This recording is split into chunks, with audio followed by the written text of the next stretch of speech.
likely could be your last shot at a World Series. I'm not trying to make this some sentimental moment in a cap to a career. I'm really trying to think about this as it's a World Series, it's present tense, and let's just go out and execute.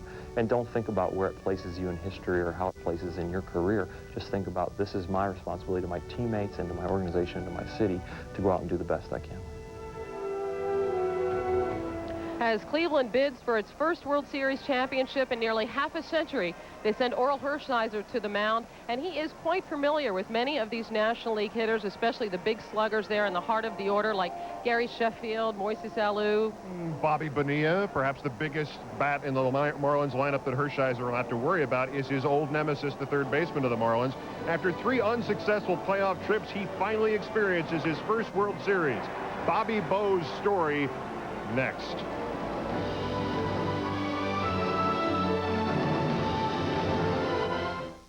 South Florida.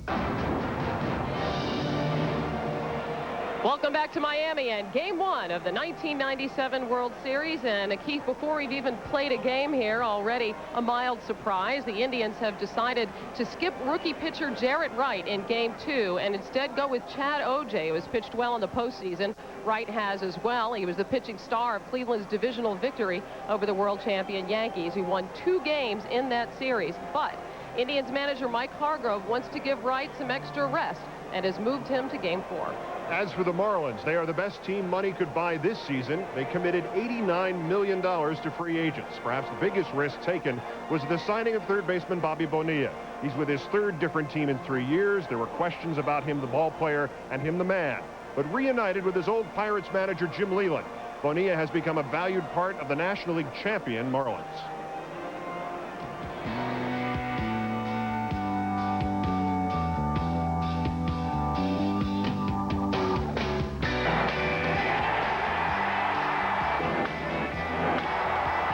Cleveland is a team you are familiar with. You have seen them very recently. Are you the font of information for your teammates about the Indians? Are you the wise old man about this? Keith, I like that. Font of information. I hope so. I hope. What are you telling them? What are you telling them about? What do you say to them? Well, it all depends. Hershiser, and what do you tell them about Chad O.J. and all the rest, and then Mesa? They don't give in. You know, there's no question about that. You know, they'll walk in a minute, you know, to face the next guy. If you go out and chase some bad pitches, they'll stay there. They won't come back in the zone. So if you can be extremely patient and wait for your pitch, you can have some success. You know, you got to get those 2 pitches that you just said, specifically up in the zone. There's no question about that. And you take it from there. Are you surprised that you make it to the World Series, 12 seasons, you moved around, 12 plus. 12 plus, you moved around again, you moved around again. Well-traveled. Well-traveled, you're a veteran. The guy you'll bat against for the first time in the World Series, Orel Hershiser? It's like old home week. Yeah, really. What's he still doing pitching, right? We've gone to war several times. I mean, I know what he's gonna do to try to get me out. You know, I have some history against him, but I'm gonna enjoy it. I ain't even thinking about that. I'm just gonna soak it up all in. I got a little patch on my hat that says World Series. I might just take that and put it in my room. But now, the flip side of that and the dangerous side of that is the guys who get there for the first time and they say, "Oh, this is great." Oh, no. I understand. You're exactly aware of it, right? Oh, absolutely. What happened to some degree? Talk to some of the Indians about '95, and that was what it was like for them. We're happy to be here. We're delighted to be here.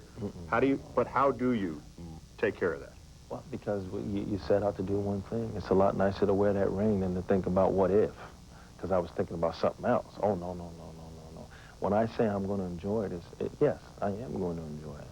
But I have one thing on my mind is hopefully I could take one of those little miniature trophies into my house and have my boy look at it. Bobby Bonilla and Orel Hershiser, who you see live here warming up in the Indians' pen, have faced each other more than any other pitcher-batter combination in this series, 68 times. Bonilla has hit 4 home runs against the Bulldog, driven in 12 runs, and hit .295 off of him So far the battles belong to Bonilla. Yes, Hershiser's had the pleasure of facing him in 2 different leagues.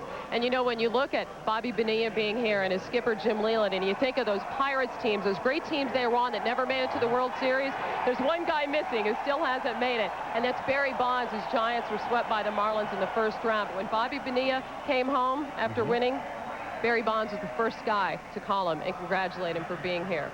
The Fall Classic is a mini-series. Each night, a new saga, a new star, a new hero.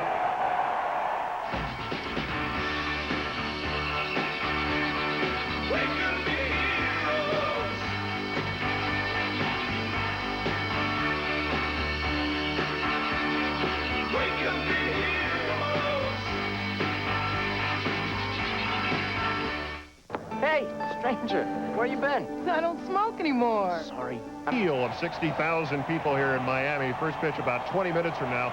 And Hannah, this World Series might have 3 different rookie starting pitchers. And any time a young pitcher takes the ball under this kind of pressure, anything could happen. A 15 strikeout masterpiece or an early knockout. The key, whether they are rookies or veterans, is to shut down the sluggers. This season's strikeout king, Curt Schilling of the Phillies, went into the hitter's cage to show how 2 of the series' most dangerous batters can be neutralized.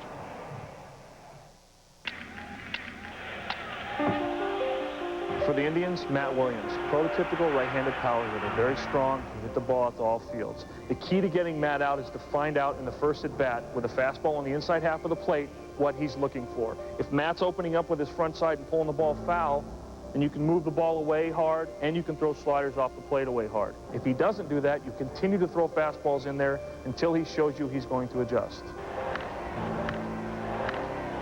For the Marlins, Gary Sheffield. A unique combination of raw physical power and bat speed. The key to getting him out is the first at-bat. If in the first at-bat you can throw a fastball in the inside corner for a strike, you will open yourself up to the outside corner and the outside corner off the plate. If you don't do that, he can hit a pitch from here to right here, out there. Out there in cyberspace, log on to MLBWorldSeries.com for Curt Schilling's scouting report on all the hitters.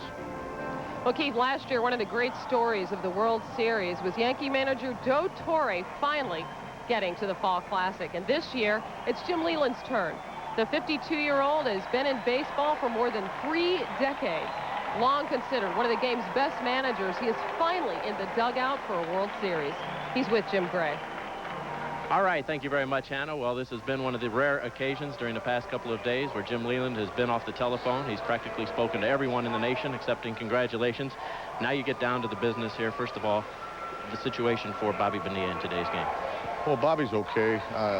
Jim, I'm a little more worried about him up in Cleveland because I understand it's going to be pretty cold, so I'd be a little more worried about him up there than I am here. I think he's going to be fine here. It's not a total pull. It's just a slight strain. It's there. We know it's there. Could have more effect in cold weather, but I think he'll be fine here. You're about 20 minutes away from achieving a lifelong dream, and you've dedicated your life to the game of baseball. What's going through you, the emotion right now as you settle in for your first World Series game? Well, hopefully all the minor league managers that are in the instructional league right now are looking at me and saying, my God, I got a chance. And so this is dedicated to those guys. Jim, we wish you a lot of luck. Thank you. All right, let's send it back now to Hannah. Thanks, Jim. And without question, Jim Leyland, the sentimental favorite to win this series everywhere except for Cleveland. That is, we are closing in on the first pitch of Game 1 of the 1997 World Series. Up next, the introduction of the starting lineups. Now to meet the players for the introductions, here's Jay Rokeach.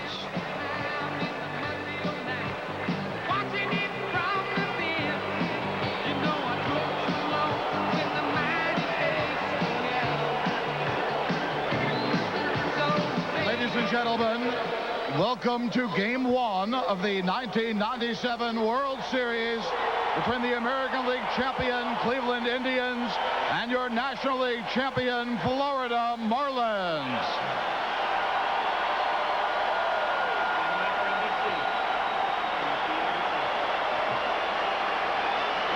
And now, ladies and gentlemen, let's have a warm welcome for the American League champion Cleveland Indians.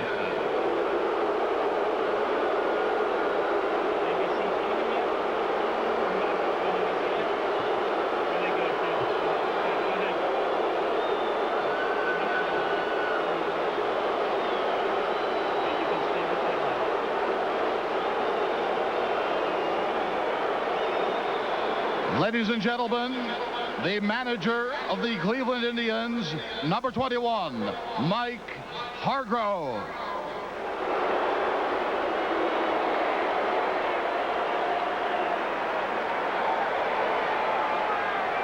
And now, here are the starting lineups for the Cleveland Indians. Leading off at second base, number 6, Bip Roberts.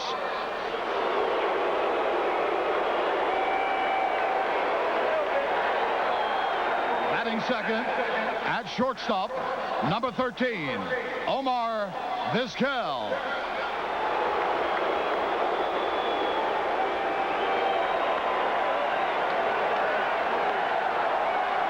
Hitting third in right field, number 24, Manny Ramirez.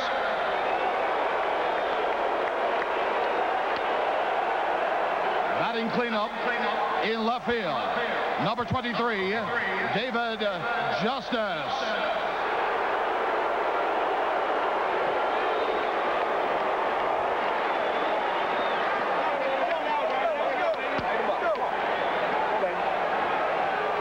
Hitting fifth at third base, number 9, Matt Williams.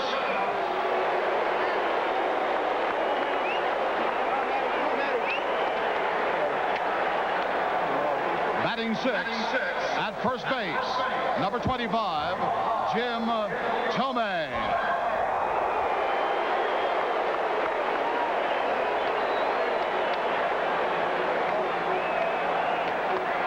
Hitting seventh, the catcher, number 15, Sandy Alomar Jr.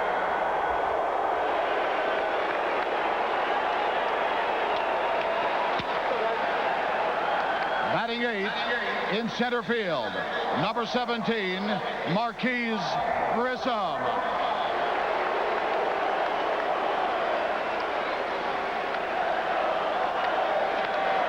And batting ninth, and warming up in the bullpen, the starting pitcher, number 55, Orel Hershiser. Ladies and gentlemen, the 1997 American League champion Cleveland Indians.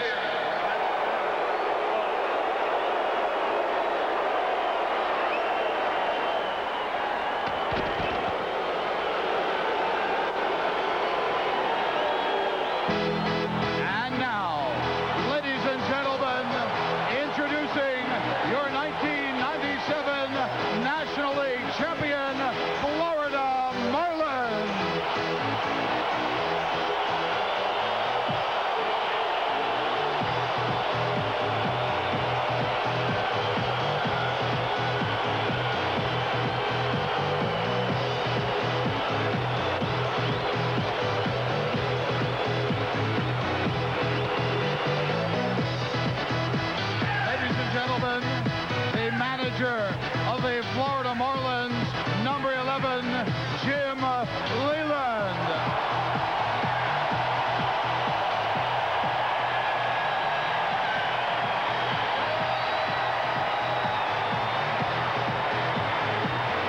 And now, here are the starting lineups for your Florida Marlins. Leading off in center field, number 22, Devon White.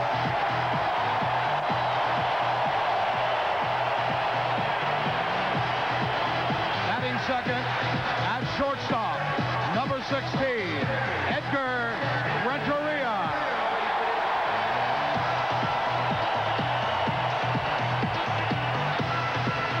Hitting third in right field, number 10, Gary Sheffield.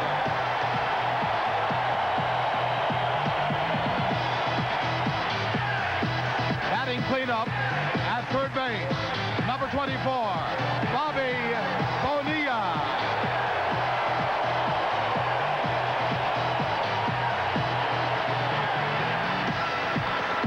Hitting fifth at first base, number 20, Darren Dalton.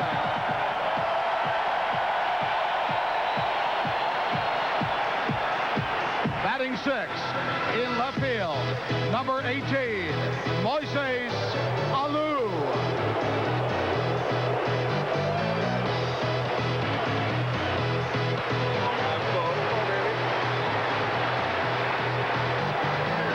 Batting 7th, the catcher, number 23, Charles Johnson, in the bullpen.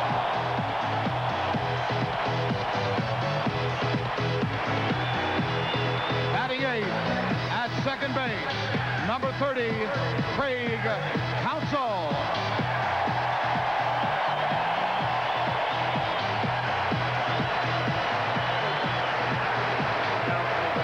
Batting 9th and warming up in the bullpen, the starting pitcher, number 61, Livan Hernandez.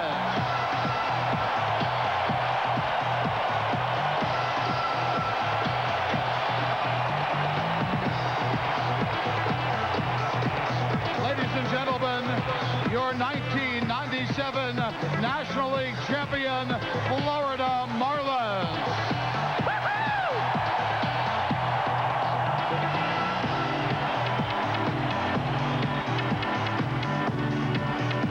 Ladies and gentlemen, please direct your attention to the third base area, where tonight's colors will be presented by the U.S. Coast Guard.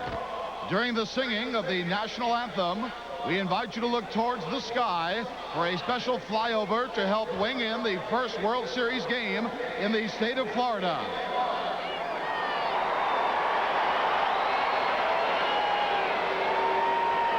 And now, to honor America, please welcome Mercury recording artist Hanson.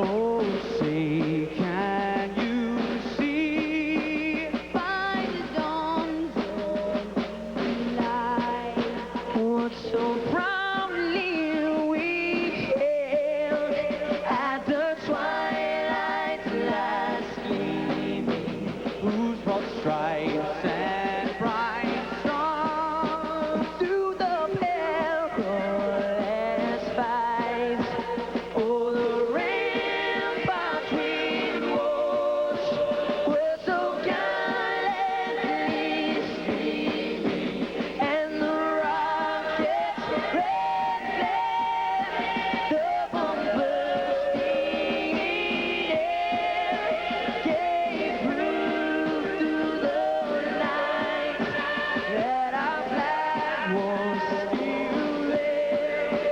Oh, say does that star-spangled banner yet wave?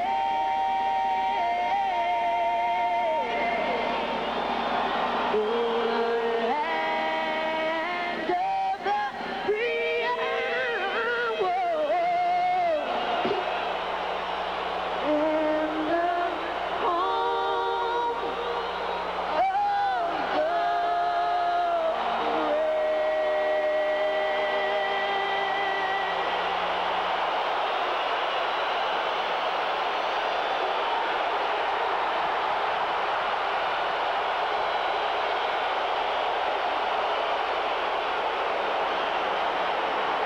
The pregame festivities have drawn to a close. When we come back, it's time to play ball with Bob Costas, Joe Morgan, and Bob Uecker.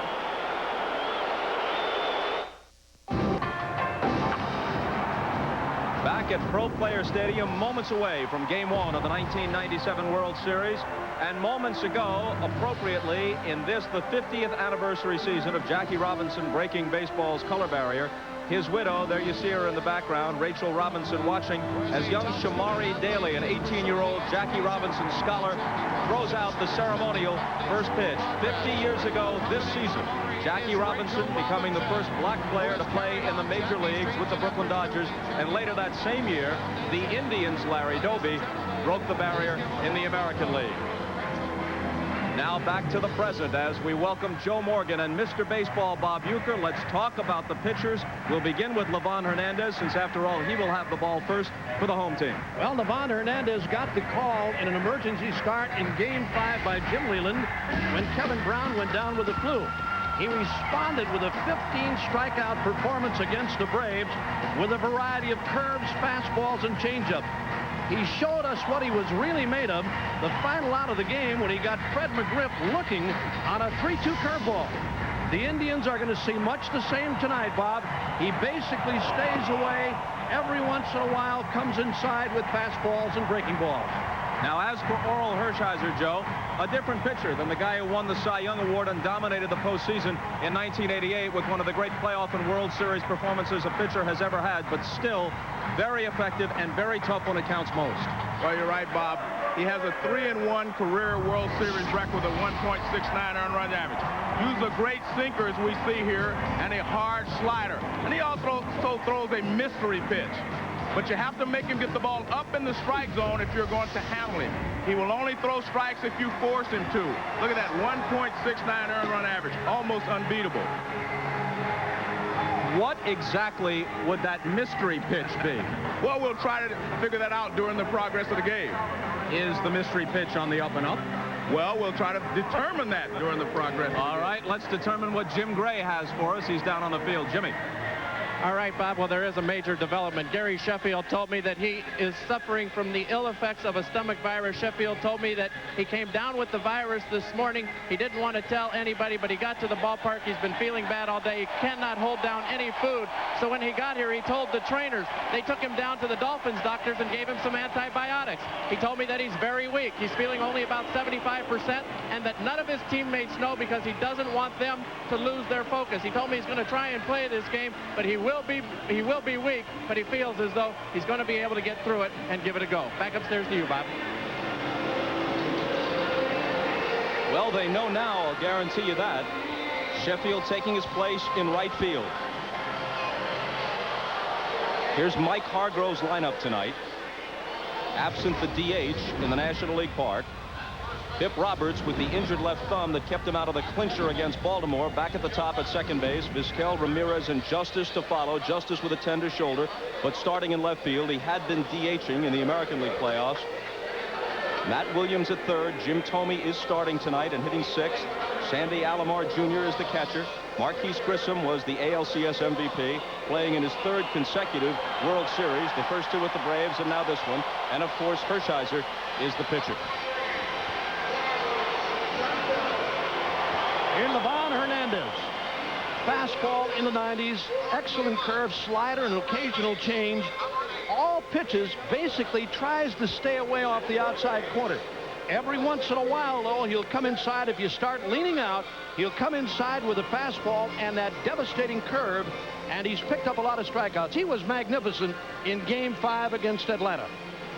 Well, let's take a look at the defense behind Hernandez, and it's a pretty good defense. They played very sound defense against the Atlanta Braves. Charles Johnson, of course, no errors during the season. He made 2 in the postseason, actually one. One was the fault of Renteria. He didn't get to second base in time, but he is a very sound catcher, and this is a very sound defense. A little shaky over at first base. Dalton doesn't move around as well as Conine does. The normal baseball capacity at Pro Player Stadium is 44,000, but they have opened up the upper decks. This, of course, is a football stadium. They make do as best they can for baseball. Used to be Joe Robbie Stadium. It's the home of the Dolphins. So whatever the attendance figure is tonight, it'll easily be a record for baseball in South Florida. Livan Hernandez was 9-3 during the season. Up and down twice between the minors and the majors before coming up and sticking in late July. He won his first 9 decisions. The first major league rookie to do that since Whitey Ford of the Yankees in 1950. His response was, "Who's Whitey Ford?" Then he lost his next 3 and actually had a shaky September, but in the postseason, 2-0, both victories against Atlanta in the LCS, plus 4 strong bullpen innings against San Francisco in the division series, with flashbulbs popping all around the ballpark. The first pitch of this World Series is a called strike. Man, there's a postcard. and in, ball 1 to Bip Roberts. Ed Montague, the plate umpire. Dale Ford at first. Joe West at second. Greg Kosk at third. Time is called as Roberts steps out. Randy Marsh of the National League on the left field line, and Ken Kaiser of the American League calls the plays in right. Well, that was interesting. I think they're going to try to slow him down. Bip Roberts stepped out right away. And now he slams one down the right field line, possibly extra bases. Sheffield up with it, not nearly in time to get the speedy Roberts.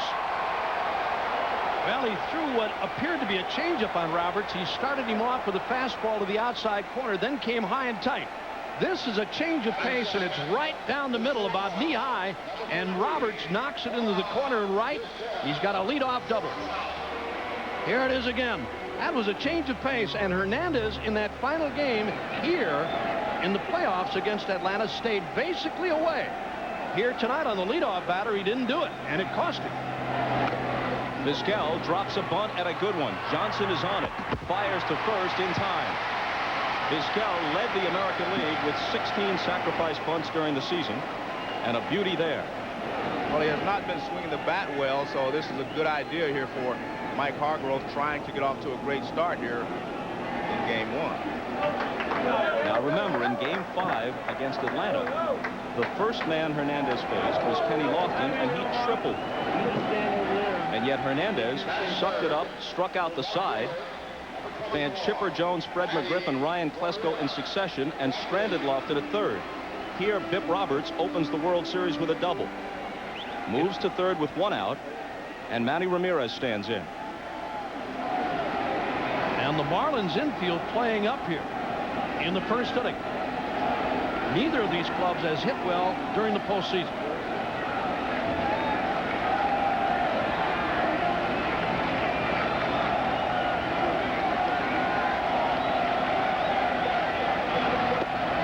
Curveball in there for strike 1.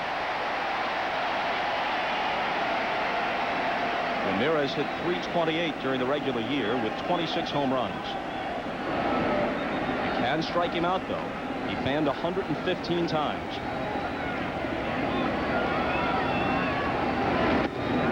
Off the outside corner. Hernandez defected 2 years ago when the Cuban national team was in Monterrey, Mexico. His entire family still back in Cuba. 1-2. Well, there's the fastball inside. He came away with breaking stuff on Ramirez, and we talked about him not being afraid to come inside at all. He'll do it. You start leaning out to try and get that breaking ball as a right-handed batter. He'll bust you high and inside, bobber down low and inside, and he did it here on Ramirez to show what we're talking about.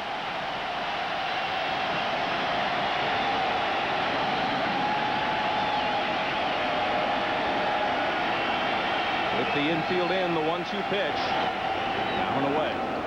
Joe, are you a little surprised to see the infield playing up here in the opening inning? I mean, well, it must indicate to Jim Leland, because his club is not hitting well and going against Oral Hershiser tonight, he's playing for a run here in the opening inning. Well, he's not going to let them have a cheap run. He wants them to earn it by getting a ball to the outfield. But I am a little surprised.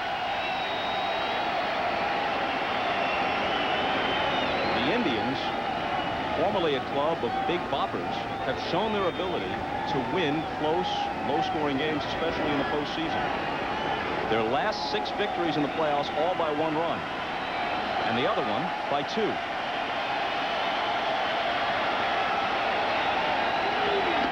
Full count. And don't be surprised to see Hernandez come with a 3-2 breaking ball again. He really has confidence in that pitch. He'll throw it behind 2-0. He'll throw it behind 3-2.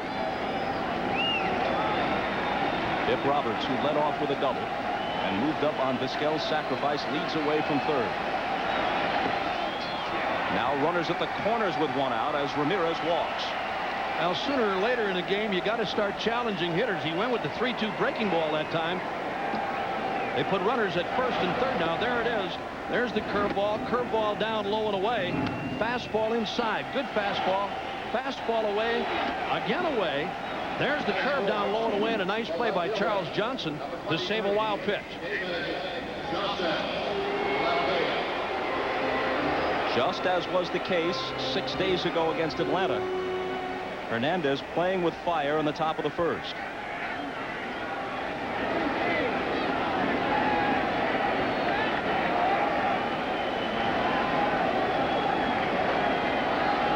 Justice with a big year. 33 home runs. On the corner, strike one. Bob, they're making a concerted effort to slow Hernandez down. Bip Roberts did it, and so did Ramirez, and now Dave Justice is doing the same thing. What they're doing, this is a young player out there. He wants to get in the groove. They're trying to keep him from getting in the groove, making him think out there. Fastball high, a ball and a strike. Hernandez likes to get the ball and throw it, and they're trying to break his rhythm.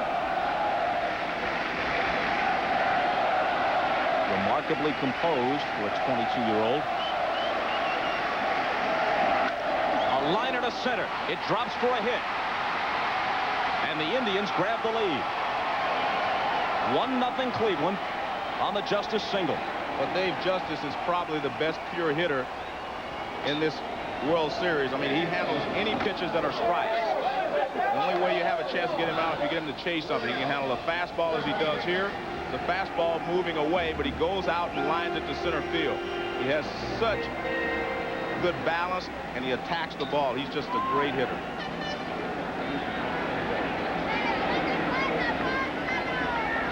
Ramirez stopped at second, so a run home. Still only one out. 2 men on for Matt Williams. Ball 1-2, and he hit .263 with 32 home runs and 105 RBIs during the regular year. And as you see, he really hasn't broken loose in the postseason yet.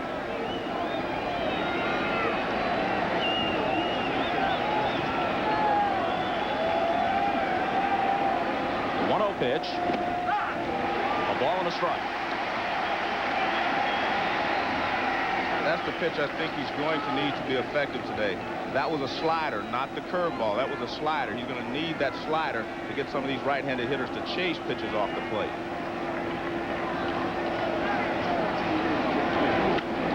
He got in on his hands, and he pops it up toward the shortstop, Renteria. 2 out. Excellent pitch that time on Williams. That's what we talked about with him, Bob. Away with breaking stuff. He went away with a slider, then pounded Williams with a good inside fastball. You can see him turn that ball over a little bit to have it ride in on the fist of Williams, and he popped it to short. Here it is again. Watch Williams keep his hands. He's got his hands inside. You saw right there. He got jammed on that fastball and popped it up.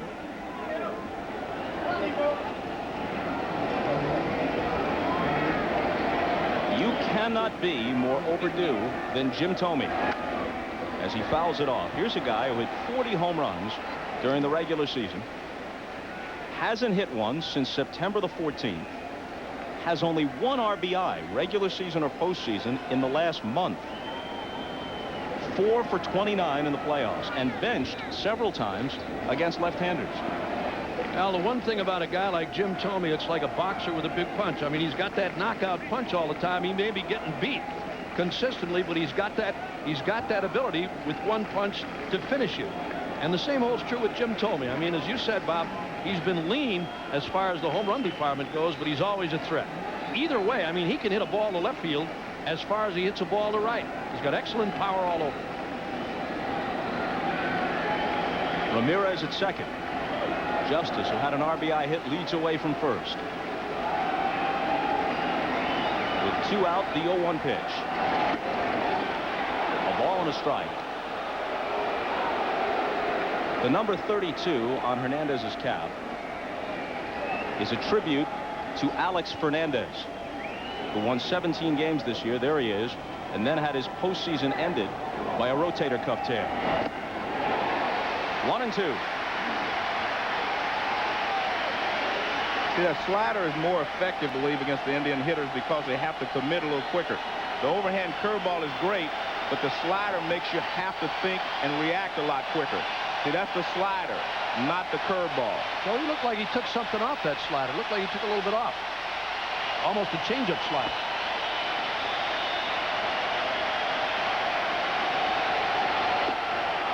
Thome lays off, 2-2.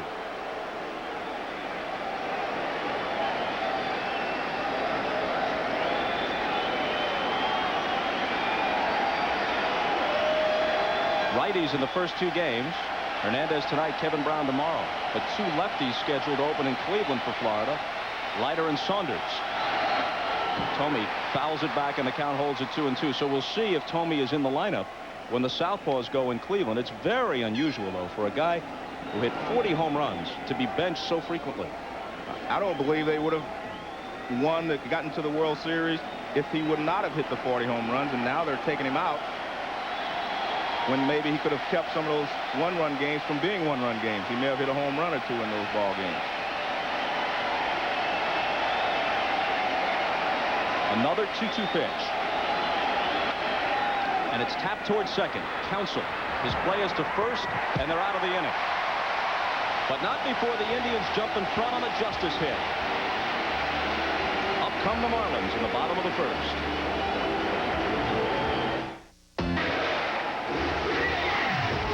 Jim Leyland's lineup tonight includes an ailing Gary Sheffield. You heard Jim Gray's report, stomach virus, feeling weak. Bobby Bonilla was removed late in Game 6 in Atlanta with a strained left hamstring. Leyland told us before the game he's not so much concerned tonight in the heat of Florida, 80 degrees at game time, but when they get to Cleveland for the middle 3 games, and it can be very chilly, then it might stiffen up on them. Let's take a look at Orel Hershiser. Good sinker, slider, curveball. He will change speeds, and he has a mystery pitch. He's a very intelligent pitcher, but he needs ground balls to be effective. And to get a lot of ground balls, he gets you to go out of the hitting zone. He will get the hitters to chase pitches in the dirt or off the plate. There you see the defense for the Indians. Justice, Grissom, and Ramirez on the outfield. Williams Vizquel can play it third and short very, very well. Devon White swings on the first one and fouls it off. I think the key defensive player for the Indians, as far as I'm concerned, is David Justice in left field. He's been DHing because he has a sore left shoulder. I guarantee you the Marlins will test him if they get a chance here early in this ball game.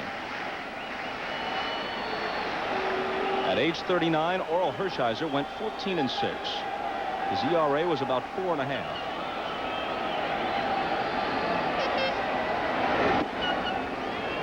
One and one. In the postseason, Orel has had 3 starts without a decision. He couldn't hold a 5-0 lead in Game 1 against the Yankees. But after that, he followed it up with 2 strong outings. So his ERA for those 3 starts is 2.5. Down to first, fair ball. Thome whirls, pegs to Hershiser covering. Nice play. Well, that's the pitch that he needs you to chase to be effective. This pitch is not a strike. It starts in the strike zone. It sinks out of the strike zone. And Devon White swings at it. Watch how low this pitch is when he gets to the plate. Right there, that is not a strike. And if you swing at that pitch, you'll hit a lot of ground balls off Orel Hershiser. Hits right at the bag. Nice play there by Thome. And good covering job there by Hershiser. Hershiser got a little bit of a late start, Joe. There's the play by Thome. And Hershiser finally busting it toward the bag. Got there in plenty of time to beat Devon White.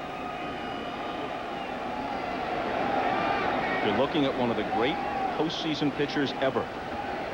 Career postseason earned run average under 2. Edgar Renteria runs up a zit to bunt and takes a strike.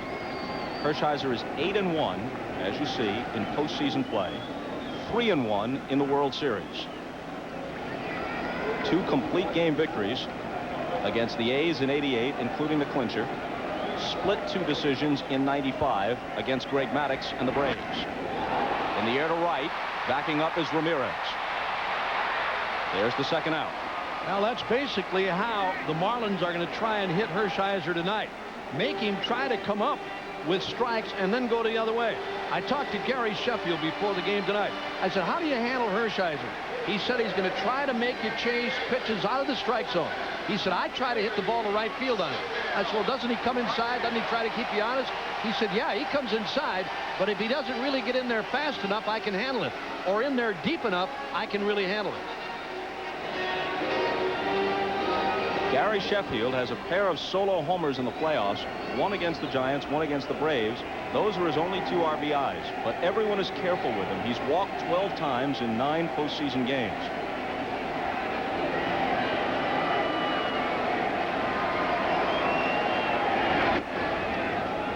Just off the corner for ball 1. It was actually a disappointing season for Sheffield. He hit .250 with 21 home runs. A year ago, .314 with 42 homers, but he got hot in September, leading up to the playoffs.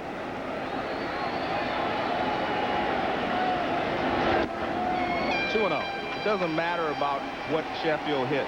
He's the guy that the Cleveland Indians most fear in this Marlins lineup. He's the guy they're going to stay away from. They're going to try to pitch around him whenever they can, because they know that he can do a lot of damage. Especially now with 2 out and nobody on, they'll be extra careful. And Hershiser falls behind 3-0. And that's the pitch he tries to get to Chase, just out of the strike zone. Sheffield very patient. Sheffield hits most of his balls to left field because he has such a quick back. He stands close enough to the plate that he can hit the ball in any direction if he wants to. If he wants to pull it, he can, but he does pull the ball most of the time. Could be swinging on 3-0. We'll never know. It's inside. And Hershiser will take his chances with Bonilla. This is not a coincidence. Watch these pitches. We've seen him very sharp so far in this ball game, but he has not given in to Sheffield. And the 3-0 pitch, he said, if you want to swing at it, go ahead, but it's not going to be in the strike zone. It's going to be a sinker. You're going to hit me a ground ball someplace. So Sheffield is going to have to remain patient this entire series and hope that he gets a little help from Bobby Bonilla behind him, and the players are going to hit behind him, Dalton and Lou. As Keith Olbermann mentioned on the pregame show, Bonilla has 4 career home runs against Hershiser in some 60 at-bats. Sheffield will steal a base if you ignore him. He did it against the Giants in a crucial 9th inning situation in the division series.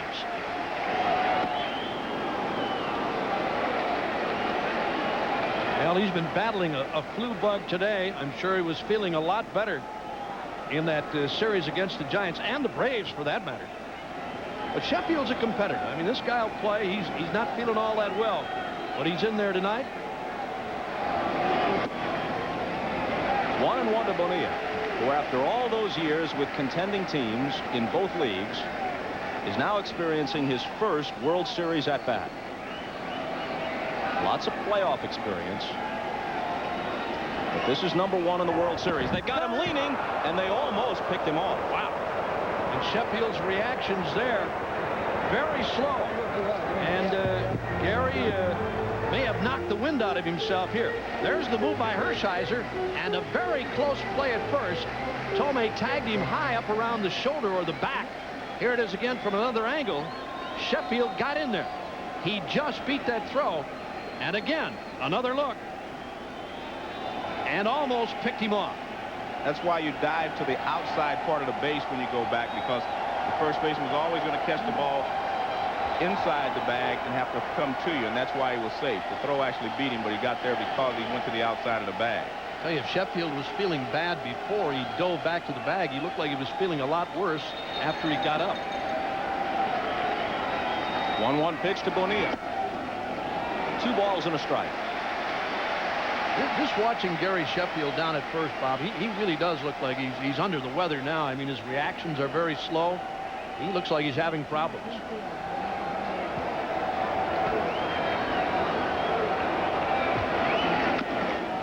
Bonilla taps it foul. The last thing you want to do is pull yourself out of a World Series game. But look at Sheffield. He's moving his hat.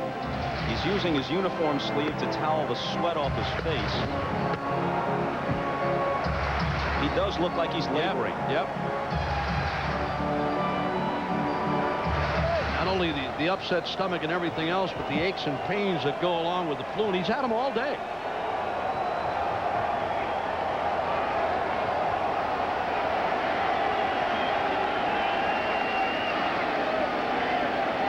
Two. Hopped up left side. Matt Williams over for a look, but it makes the seats.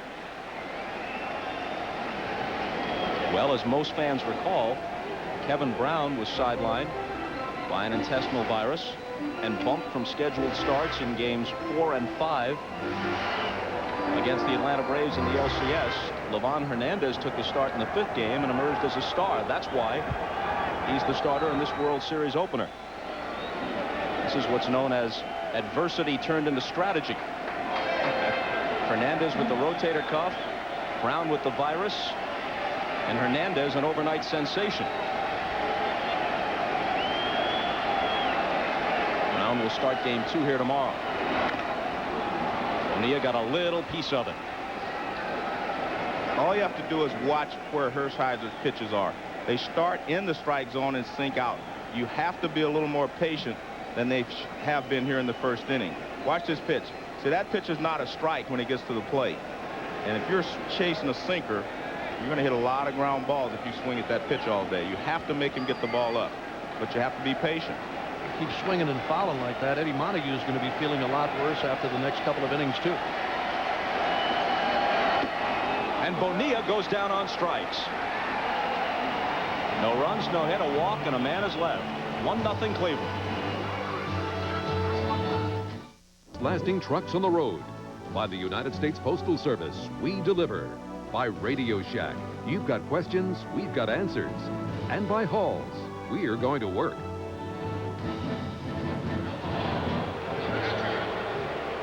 It's only about 90 miles from Miami to Cuba, about the distance between Los Angeles and San Diego. But it might as well be a world away for Livan Hernandez as he faces Sandy Alomar Jr. to start the second. All of Hernandez's family is back in Cuba, including his half-brother Orlando, nicknamed El Duque. Member of the 1992 Olympic gold medal winning Cuban team, has the highest winning percentage in Cuban baseball history. A ball and a strike. But Orlando is now banned from international competition, pitching softball on weekends, as we understand it, because the Cuban government suspects that he tried to defect, as his brother did. 1-2. In fact, about 20 Cuban baseball players have defected in the last few years. That's led to 8 players and coaches being banned from Cuban baseball. They remain on the island. Called strike 3. First strikeout of the night for Livan Hernandez. And this is what he has to do. Here's the hard slider after the first pitch. Slider away. That pitch makes him effective. Now he comes back inside with a fastball. Now he hits the outside corner with another fastball. That slider set everything up in that sequence. He needs that slider against the right-handed hitters of the Indians. Now he faces Grissom, the LCS MVP. A number of timely hits and plays that he was involved in.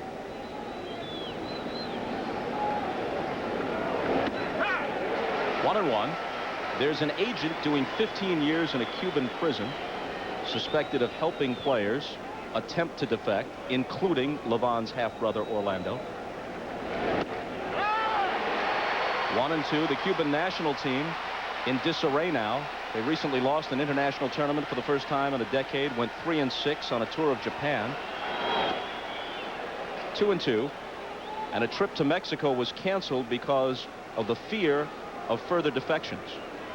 And although we're less than 100 miles from Cuba, it's uncertain whether Hernandez's family can follow this game. They try to pick up Spanish language radio broadcasts. It's doubtful that there's any live television of this game right now in Cuba. Fouled off and out of play, still 2-2.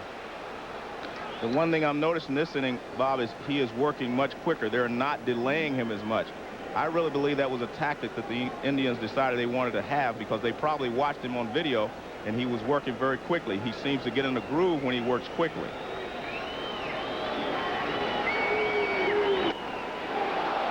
Full count with the pitcher Hershiser on deck. He's throwing a lot more fastballs too, Joe. Not only is he speeding up his delivery, but he in the opening inning, the off-speed stuff, a couple of changeups got him in trouble. Here in the second, going more with the hard stuff, hard slider and the fastballs away.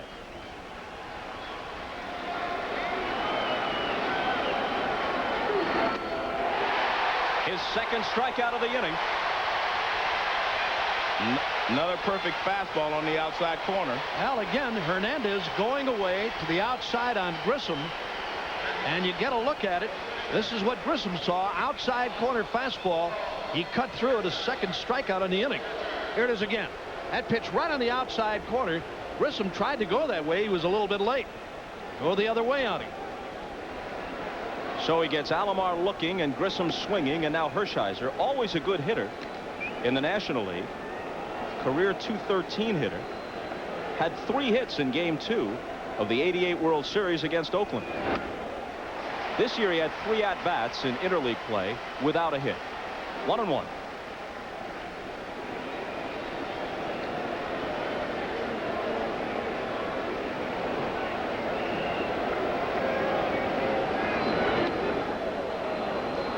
Well, you're not messing around with Hershiser either. There you see some of the company that Orel Hershiser has joined. 3 hits in a game. World Series pitchers. No video available of the first several names in that group. It's all 8mm. Yep. Actually, still shots. 2-2 to Hershiser.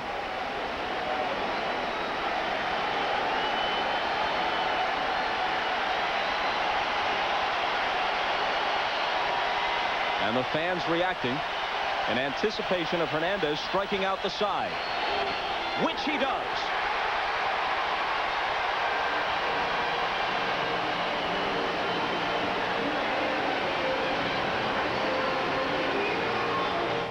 Back in Florida, Orel, there's a thing there. Orel, he hit his head but got nothing but laughs from the dugout. He's okay. Low bridge, Bob. Luckily well padded. I wonder if one of the players reminded him that he just walked into that beam. He didn't seem to think he hit it at all. And as you said, Bob, well padded. Working with a 1-0 lead. He faces an old acquaintance in Darren Daulton as we move to the bottom half of the second. Daulton has had just 4 postseason at-bats with 1 hit, drawing the start tonight. One of the reasons Daulton's in there is he's a good low ball hitter, and we've seen Hershiser keeping everything knee high and below, and he handles the low fastball very well. There's Jeff Conine blowing the bubble, who has more or less been their starting first baseman in this postseason, with Daulton getting occasional duty. 2-1. Early in his career, Hershiser was still a sinker slider guy, but he threw both harder. He was a lot like Kevin Brown. He threw that very hard, heavy sinker. He was a power pitcher early, Bob. You're right. Fastball in the 90s. And then the very sharp breaking stuff. And the other thing, too, and we've all seen Hershiser pitch for many, many years. I think he came inside a lot more. I mean, he was very intimidating. I mean, he'd really back you off of there and move you out. If you were leaning out to try and get that breaking ball, I mean, he'd really move you back.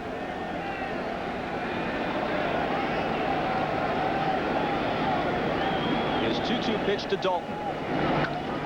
Hit in the air to deep center field. Grissom goes back, has a beat on it, and makes the catch. This is an asymmetrical ballpark. As we said, just a converted football stadium. It's 330 down the left field line, 345 to right, 361 in straightaway left. We'll get back to that in a moment. So he gets that pitch up a little bit, and he hits that one hard to center field. The wind's blowing in a little bit from right center towards home plate. Well, it rained here all afternoon, and finally, prior to the game, it stopped. Humidity is very heavy, maybe holding the ball up a little bit. Strike 1 to Moises Alou. Charles Johnson on deck. Alou without a homer in the postseason, batting just .138. To finish up, it's 385 to straightaway right. 404 just to the right field side of center.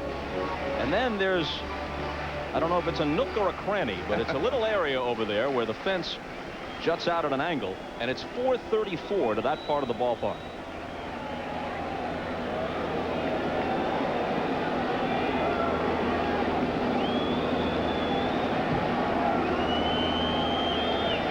The 0-2 struck him out. Second strikeout for Hershiser. Folks, you can follow the World Series online at MLBWorldSeries.com. Red shortstop Barry Larkin is online right now and throughout every game of the series, answering your questions and commenting on the game. It's all at MLBWorldSeries.com. That's a look at tonight's page.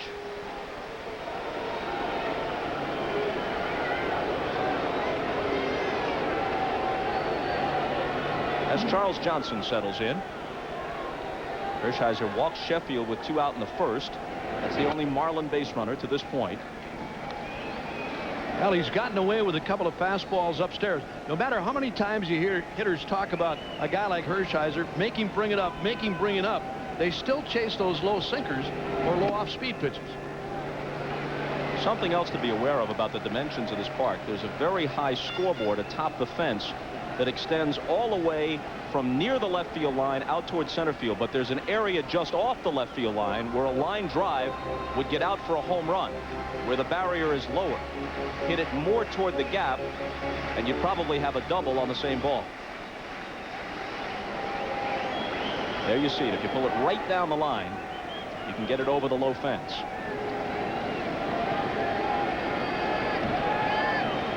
Two-0 pitch. Roll toward third. Matt Williams across the diamond, and Hershiser works a perfect second. After 2 in South Florida. 1-0 Indians. In the top of the third, Roberts, Vizquel, and Ramirez to face Livan Hernandez. Roberts began the game with a double down the right field line and eventually scored on a Justice single. Alan, that may be the last changeup that Roberts sees in this game. The Marlins outfield shades him to hit to left, and Hernandez got that changeup in and up, and he drilled the bullet down the right field line. Bobby Bonilla playing him up very shallow at third, protecting against the bunt.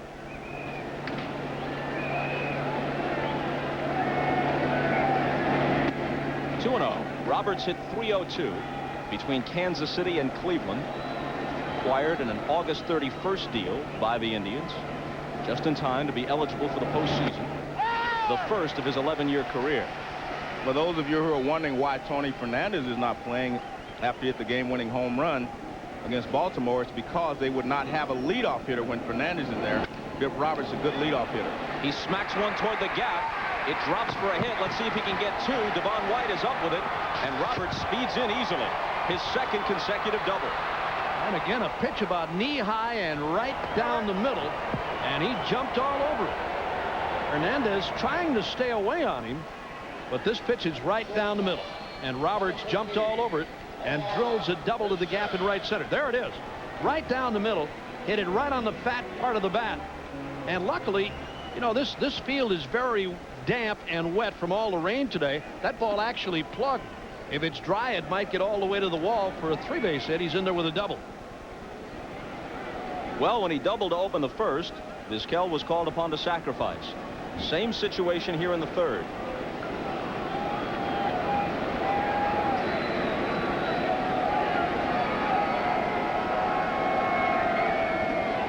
There's a balloon flying around out in center field, and play is going to continue.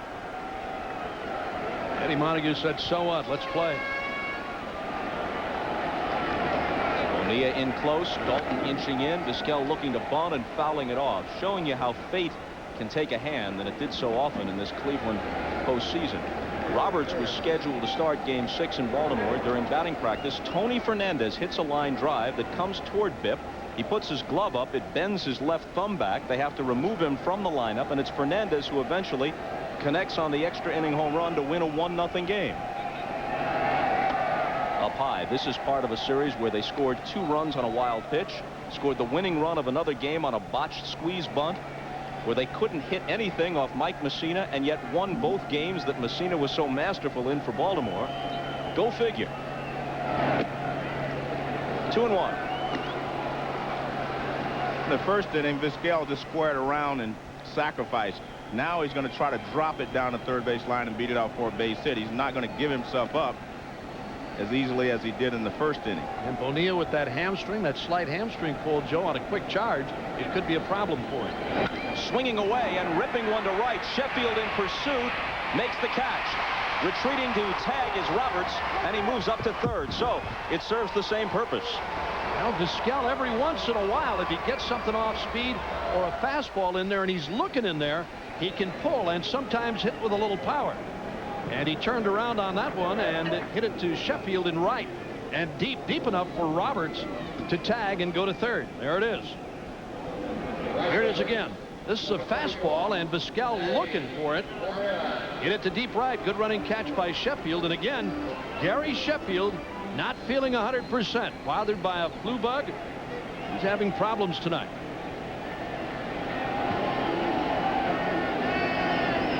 They're going to play the infield in as they did in the first inning. Same situation. Ramirez at the plate, takes a ball high. He walked his first time.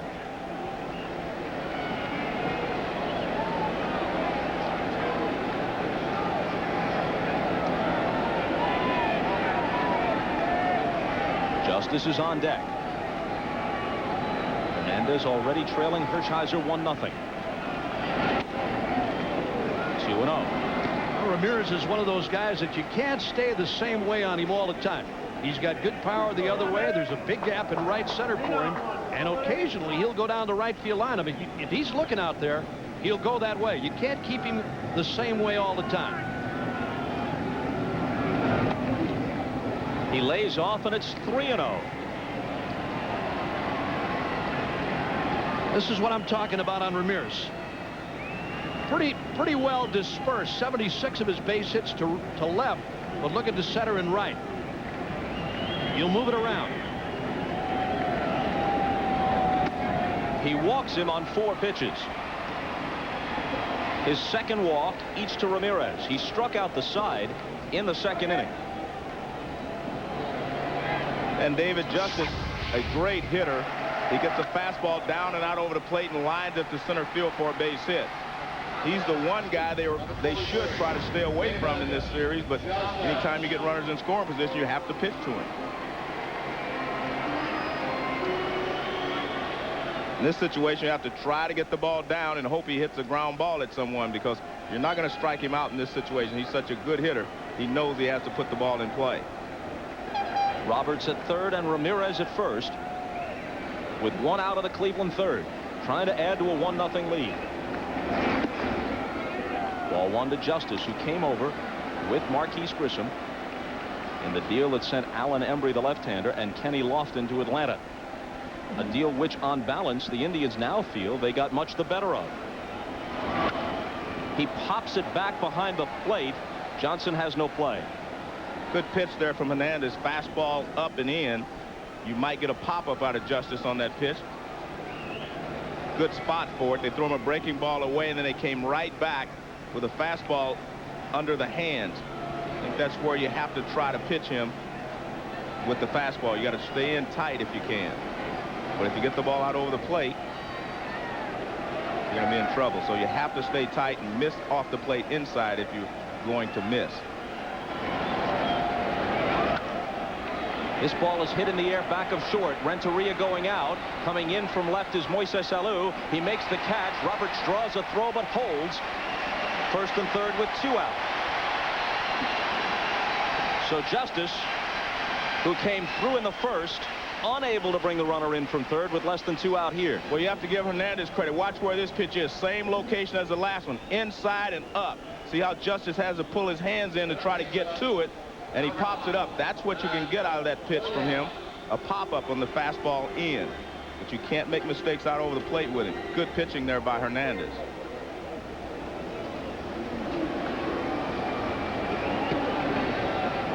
Now Matt Williams, who popped to short his first time up in the first inning.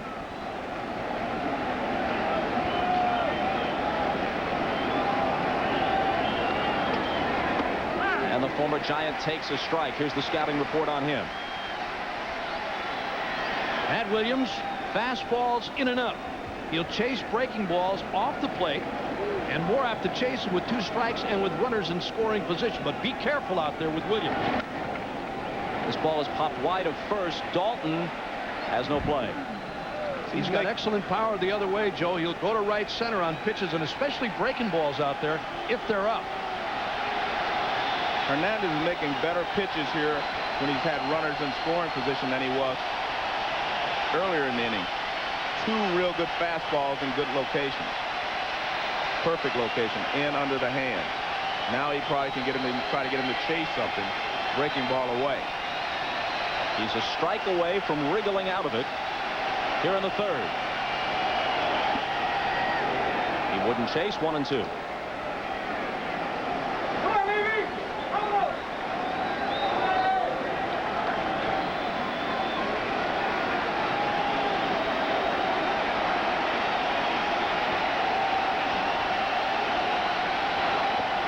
Did he go after it? He did. He's punched out by Ed Montague. And Hernandez wriggles out of danger. 50th anniversary of the World Series on NBC Sports. It is a fairly warm evening here, and this is Orel Hershiser between innings. But as we saw him do in the bullpen before the game and between innings at least once, he's taking bottled water and pouring it over his head. In this case, taking a swig, but pouring it over his head, drenching his hair and neck. And as Davey Johnson of the Orioles and others have said, Orel likes to reach behind his head and pick up some moisture if he can, perhaps to affect the flight of the ball. Now, Chad Ogea really stirred things up. He's tomorrow night's pitcher for Cleveland when he said a few days ago, hey, Orel cheats and everybody else does. Yeah. So what? He taught me to cheat. Now, Hershiser, 2 days later, categorically denied that. Here's Counsell, ball 1. But there are a lot of hitters in the American League and in the National League who have faced Hershiser before, who have accused him of throwing a ball that does funny things. Davey Johnson said he likes to throw a ball that has a little wetness on it in difference to a ball that's dry. And I know one thing, it'll make it do funny things, Bob, when it's wet. It really does. A ball that's dry or unscuffed isn't going to give you any extra help. You're right. Not only that, he doesn't use those mystery pitches except when he's in trouble. And so far, he has not been in trouble, so we haven't seen anything to resemble that mystery pitch that he throws on occasion. A delay as another balloon floats out onto the field, and Grissom picks it up and dunks it over the center field fence. Orel Hershiser. Here's another guy that, like, once he gets into a rhythm, he doesn't like to have things delayed. I mean, once he's gotten going, give me a sign, stick something down there, and let me go. Now his 1-1 pitch to Craig Counsell. But Counsell has waited long enough, and he steps out. He hit .299 in this his rookie year. Came over at midseason from Colorado.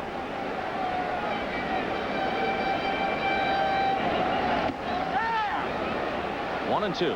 You know, talking about Hershiser, Bob, with the bottled water and dumping it all over his head and his neck and everything else, his hat is completely soaked, too. I mean, it doesn't take long for your hat to become soaked with perspiration or water, and you can touch that anywhere, the bill of the cap, any place else to get it.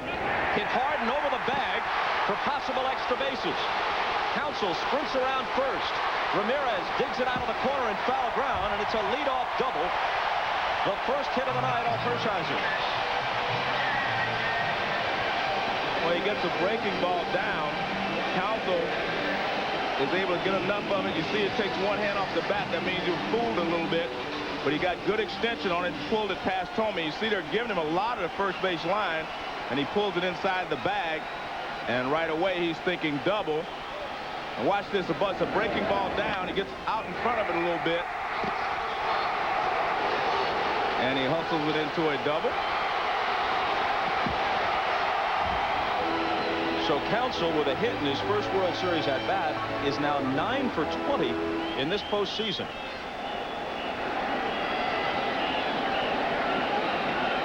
Livan Hernandez, a 172 hitter in this his rookie season, will be called upon to bunt. Thome and Williams inching in. Bunts it foul. Well, you saw in the Baltimore series they used the wheel play where Matt Williams charged and Vizquel went over to third. They were confused there because Vizquel went to third, Williams didn't. But most of the time you only use the wheel play with the runners at first and second when there's a force out at third base. But Vizquel broke for third along with Counsell on that particular pitch.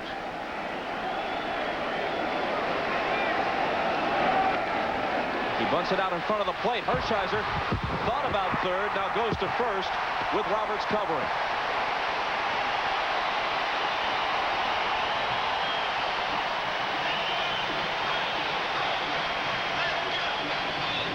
Let's take a look at Vizquel here, right here. He's at shortstop, and he runs with him to third base. There he goes. Now what that does, that leaves second base open. The second baseman is gone to first base. If this throw gets away, or if he beats it, he can just take off at second because Vizquel is already over at third.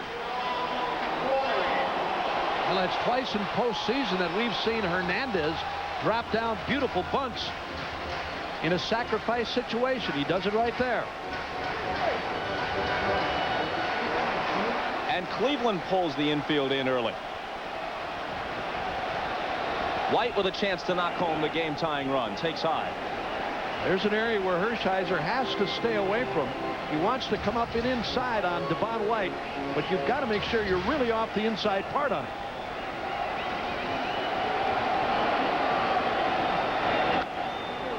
Pitch foul back. Both these clubs playing it early as if it's late in the game and playing it as if they fully expect that a run or two could win this game. But neither one of them hit well in the postseason. They played a lot of close ball games, so they feel like we're not going to give up a run easy here in the early innings. Make them earn it and find out who's a little tight tonight. See who's over swinging. That was a good pitch there for Devon White to put in play and hit in the outfield, but he fouled it back.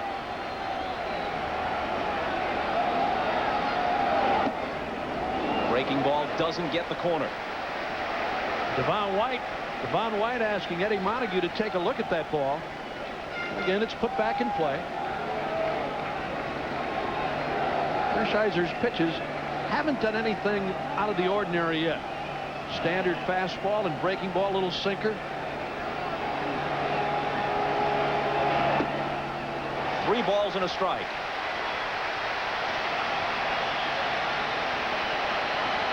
This is not a situation where you want to walk him. You have to give him something to hit here, because if he gets on first base, it changes the whole inning, because Devon White can also steal a base, so it would change the way you have to pitch to Renteria. And he does walk him. Well, the one thing about Hershiser, with a runner in scoring position, he will never give in. Now, the first pitch he threw was up and in. Now, this is a pitch he had to hit right down the middle of the plate, and he fouled it back. Then just off the corner, just off, and even further off on this one. So he was not about to give in once he fell behind.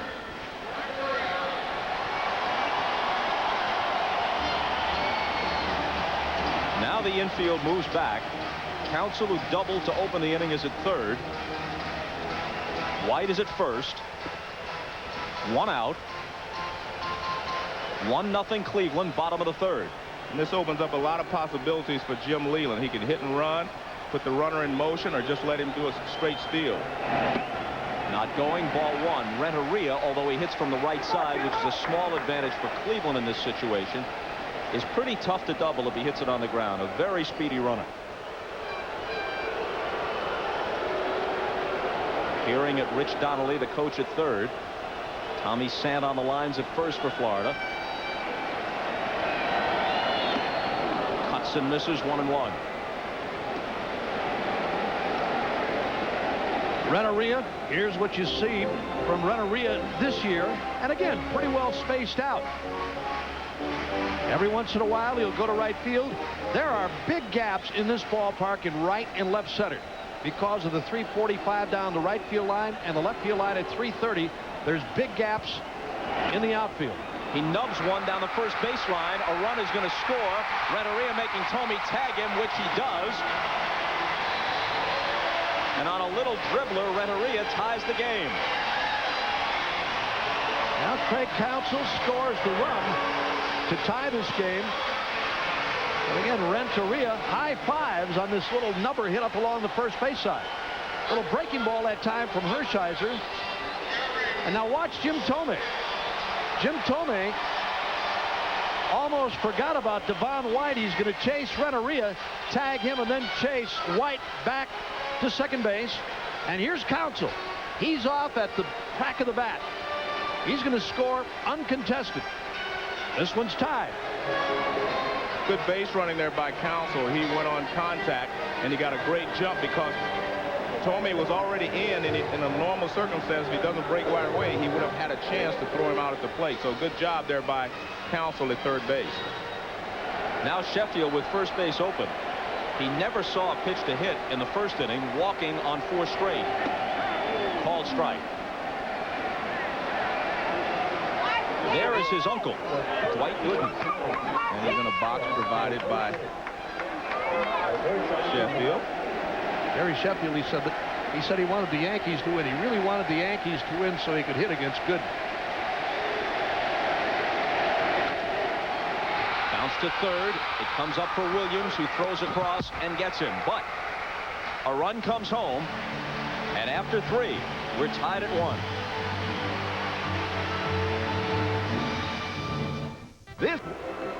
Welcome back to South Florida. I'm Jim Gray. I'm now joined by Alex Fernandez.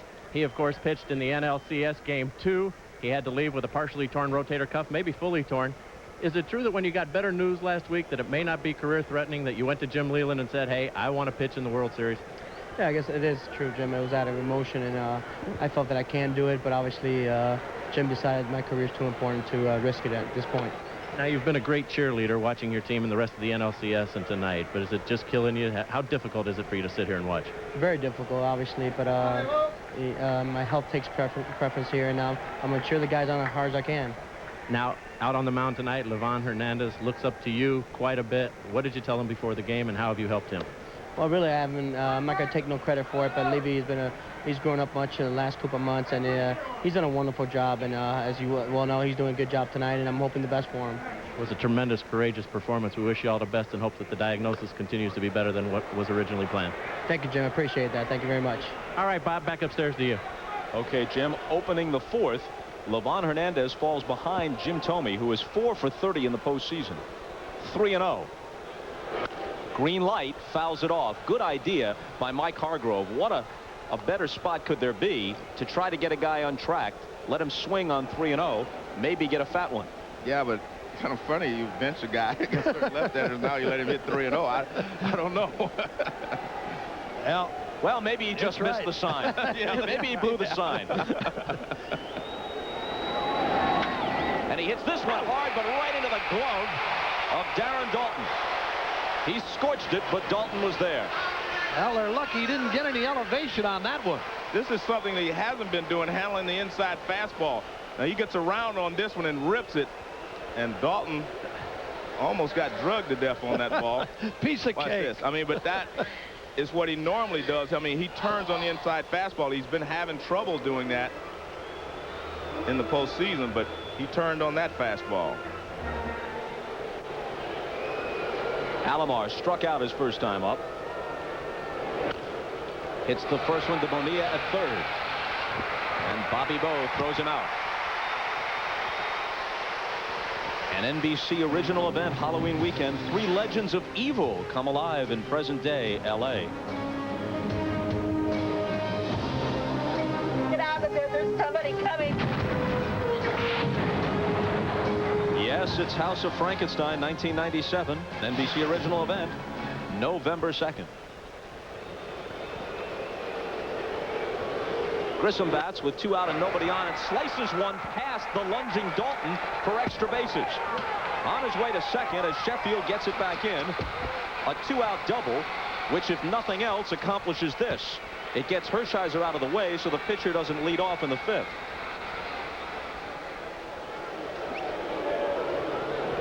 Well, this is not a bad pitch by Hernandez.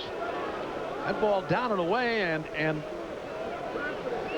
Grissom goes right after it. Watch this. That ball's down and away, and hit it past the diving Darren Daulton for the 2-out double. Not a bad pitch, though, but a good piece of hitting by Grissom.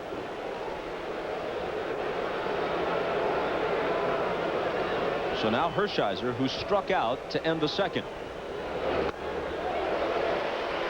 You can believe the Bulldog is not conceding this at-bat.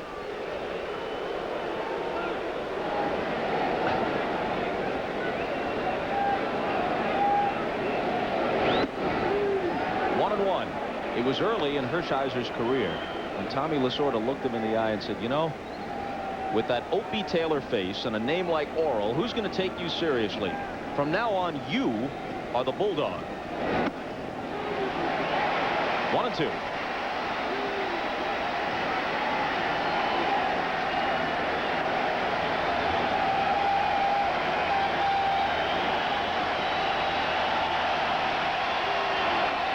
And he drops a bunt.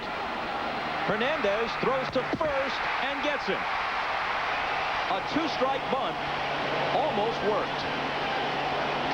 To the bottom of the fourth, still tied at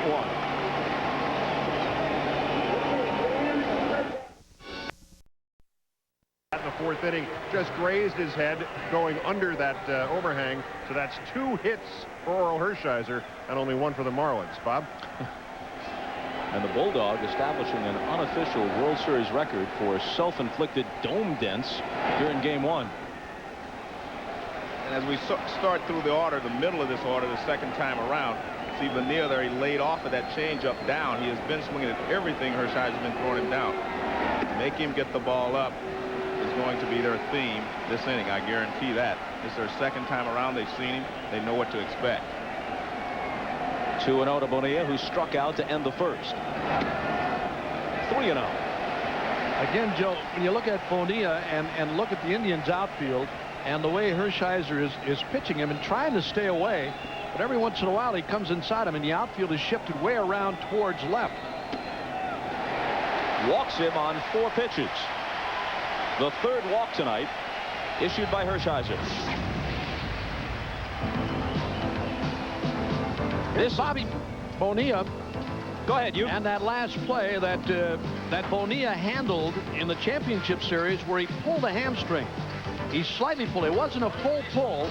And we talked to the Marlins after the game about that. And Bonilla said, slight pull, everything's okay. When you slightly pull a muscle, what happens if you have to run like from first to home, or you run a long way, the longer you run, the more tired the muscle gets, and that's when you pull it. So he still has to be very careful. Now Dalton, the one-time All-Star who went to the World Series with the '93 Phillies, hit 14 home runs while batting .263 between Philadelphia and Florida this year. Flied to deep center his first time up. Smart play by the Cleveland Indians. They're playing behind Bonilla at first base, trying to close that hole between Thome and Bip Roberts. 1-1. Only this handful of Marlins have World Series experience. Dalton and Eisenreich with the Phils, White and Leiter with the Blue Jays. Hit toward the hole. Roberts lunges, stops it. Who's going to cover? Nobody. At least not in time. Hershiser got over there late. Well, the fact that he was playing back and off the base hurt them there because Thome went after the ball and Hershiser didn't get there. If Tome's playing his normal position, he doesn't go after this ball. See how far he's getting off? Look at that. He's getting way off the bag, so that allows him to chase it. Now he can't get back. So that defensive alignment really hurt them more than it helped them. See how far off the bag he is, and watch, he chases the ball. He's almost at second base. Now there's no way for him to get back. Hershiser does not get there in time, so now they have runners at first and second. With their leading RBI man for the season at the plate, Alou knocked home 115, but both of these managers are handling this game as if they were Gene Mauch, playing for the single run early, playing little ball. Would you consider letting Alou lay one down here? Well, you know, I think little ball, Bob, is because of the fact that neither one of these clubs has scored in the postseason. I mean, the Indians won because of pitching against Baltimore. They were out hit. They were outscored in that series. The bullpen won the 4 games for them. And here, I mean, they're playing for a run. They're playing for the double play here. They're playing back. But, I mean, in this situation, I think I got to let Alou go. Another balloon floats out and is popped before Roberts can retrieve it.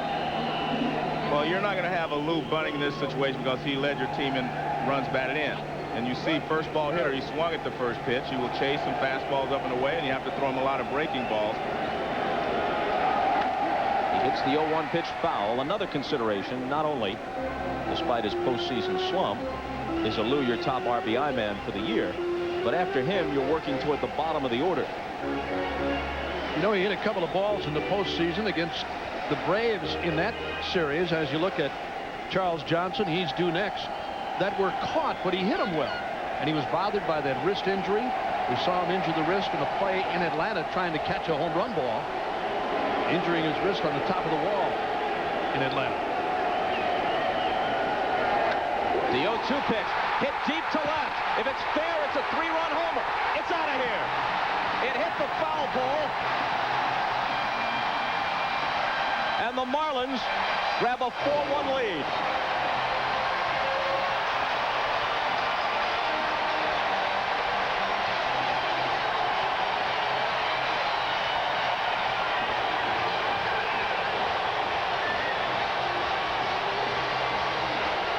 Sacrifice? What sacrifice?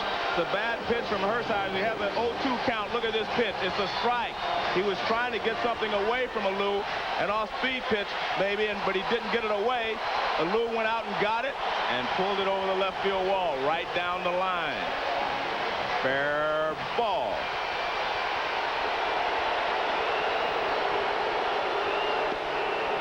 And again, when we talked about the sacrifice, it's so tough to have your top guy, your RBI guy, up there sacrificing in that situation. He got the pitch up and hit it out of here. 1-1 to Charles Johnson.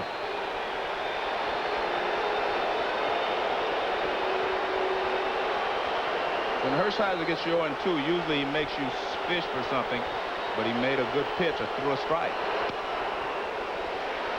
That is very un-Orel Hershiser-ish right there. I mean, 2 strikes and then a pitch right down the middle. I mean, for a guy to get that kind of wood on it and to be able to pull it that way, turn it around to the left side is a big, big mistake. I mean, you just don't see him do that often, if at all. And now this ball is belted.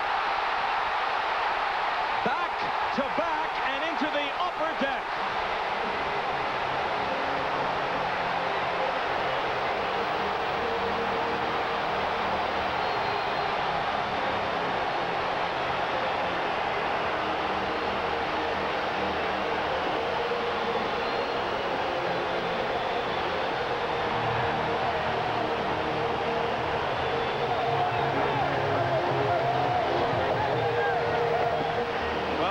Another mistake. This is a hanging breaking ball.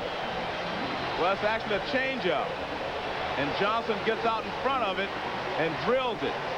I could see it was an off-speed pitch, and Hershiser knew as soon as he hit it, that one was gone, and it wasn't about the curve foul. I mean, they just want to look in the dugout and see how far it's going. That's up in Mark McGwire territory. Alou says, I can do the same thing. I could have hit it that far if I wanted to. What a blast by Johnson. And another mistake by Hershiser, a high changeup. Counsell bounces one to Thome. And there is the first out in the bottom of the 4th. Well, the walk to Bonilla to lead off. Dalton with that infield single. And then the 3-run blast. Well, I really think the defensive line that they played with Bonilla at first base really hurt them. Roberts makes a great play, but he has no one to throw it to. Now Hernandez. He swings on the first pitch and pops it up. Williams backs up and in fair ground makes the catch. Of little concern to Hernandez, who now has been staked to a 5-1 lead. I'll tell you, there's another mistake. Brian Anderson in the bullpen now for the Indians. That was another mistake by Hershiser. He got away with one on Hernandez, who took a good whack and popped it up. High fastball.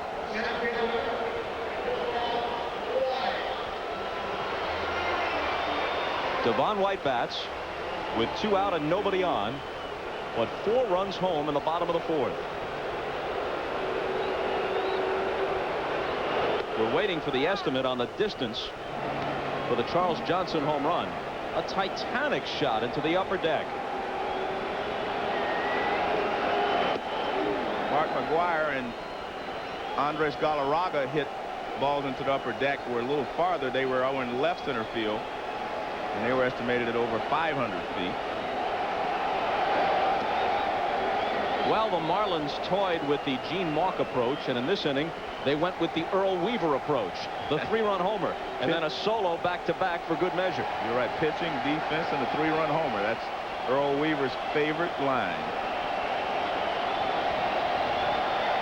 You know, Hershiser, when he tried to bunt for a base hit and really busted down the line, it may have taken something out of him. Here in the bottom half of the inning, it was the 3rd out in the inning. He went to the dugout and stayed in there a long time before he came out to get himself toweled down a little bit. And here in the bottom half of the inning, gives up 2 home runs and that mammoth job by Johnson. And the Marlins out in front here now. He has really not made pitches tonight, Joe. I mean, he did it in the first couple of innings, but he missed on a couple of pitches that he wanted to put downstairs, inside or outside. They just stayed up on him, hung up there, and they were hit hard, very hard. His 2-2 pitch to White. In the air to left, and this is also well hit, but backing up is Justice to the edge of the track for the catch. 4 runs in the 4th. First to Lou, off the foul pole. And then Johnson hit one halfway to Clearwater.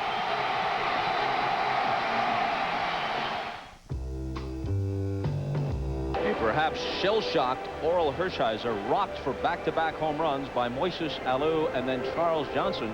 The Marlins hit only 1 home run. Gary Sheffield had it in the 6 games of the NLCS against the Atlanta Braves. 2 big ones here in game 1. Well, he hasn't made pitches tonight, Bob. He did earlier in the game in the first couple of innings.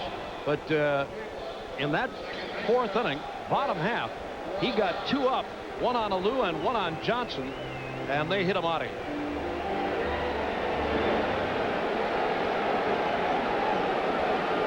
Suddenly trailing by 4. The Indians come up in the 5th with their leadoff man, Bip Roberts. He's doubled twice. Takes high. With the lead, they go for defense. Dalton out, Conine in at first.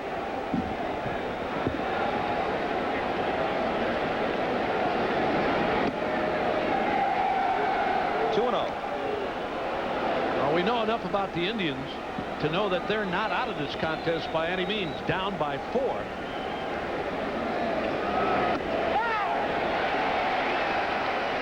Well, they squandered a big lead in game 1 of the division series against the Yankees, then overcame a big deficit in game 2.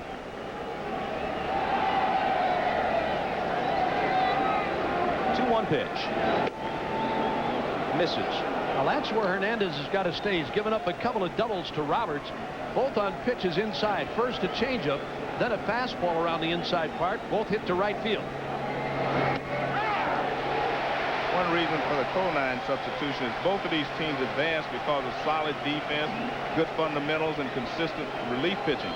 And they want to put the best defense they can put on the field now that they have a 5-1 lead. 3-2 pitch. Hernandez somehow came up with that ball. We saw him make a couple of dandy plays against the Braves, but that's the best one we've seen him make yet.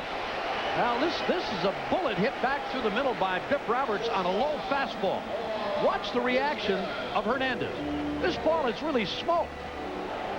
Down he goes. He's got it. There's the throw, and Roberts is gone. What a play by Hernandez.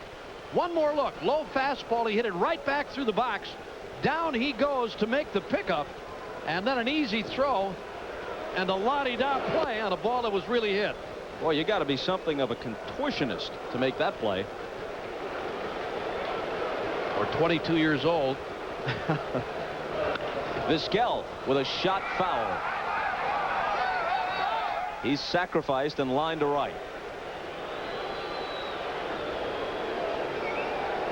Well, he's always in good fielding position. He made a great catch in game 5, the line drive back through the middle. So he stays in good fielding position. He doesn't fall off to the first base side like a lot of right-handed pitchers do.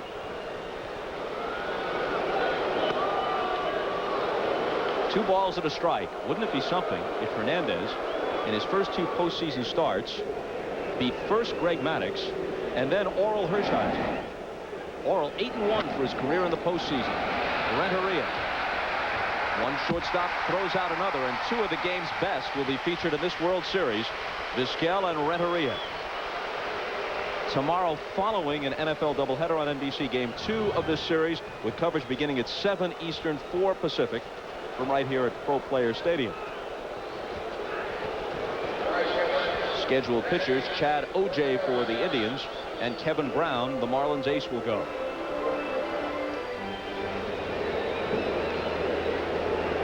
Ramirez has walked twice.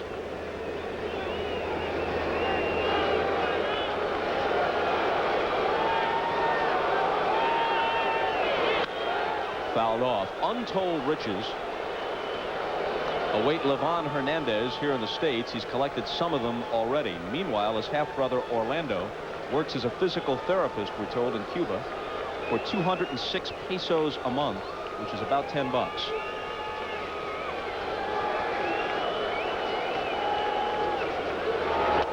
Orlando is one of the 8 players and coaches banned from Cuban baseball for counter-revolutionary activity because they fear or suspect that he tried to defect. One of those is the great shortstop Herman Mesa, who, if he were in the big leagues, would probably be one of the 5 or 6 best shortstops in American baseball. In the air to deep left off Ramirez's bat. This is going to turn Alou into a spectator. Long gone. As soon as he touched it off, Alou knew it was leaving the yard. He didn't so much as turn. Well, one of the things I said before was the curveball's not as effective against these Indian right-handed hitters as the hard slider is. You can get them to chase pitches because they have to commit quicker.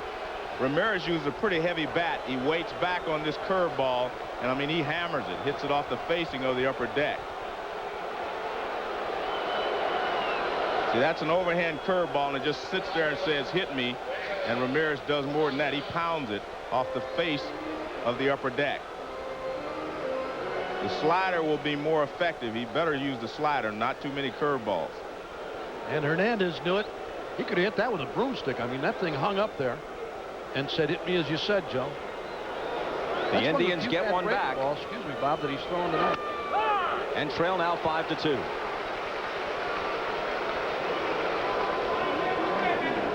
Ramirez had 26 of them during the regular season. This is his 3rd in the postseason. Justice lifts one behind second base. Counsell back on the outfield grass for the catch. The homer by Ramirez makes it 5-2 as we go to the bottom of the 5th. Big day tomorrow. NFL doubleheader. The Raiders. And that runs almost seamlessly into Game 2 of the World Series.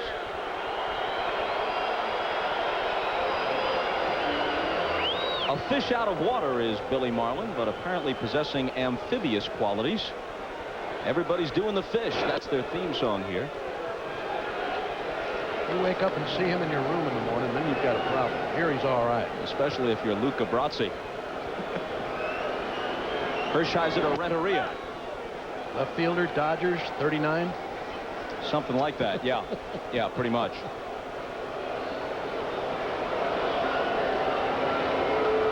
5-2 Florida as they bat in the 5th. A shot to short. Vizquel plays with it a little bit and returns the favor as Renteria had thrown him out just a moment ago. Now, coming up for most of you after the game, it'll be your late local news, followed by an all-new Saturday Night Live with guest host Brendan Frazier. But for those of you who want to stick with us for more coverage from here, Keith Olbermann and Hannah Storm have the World Series post-game show immediately following the game on CNBC.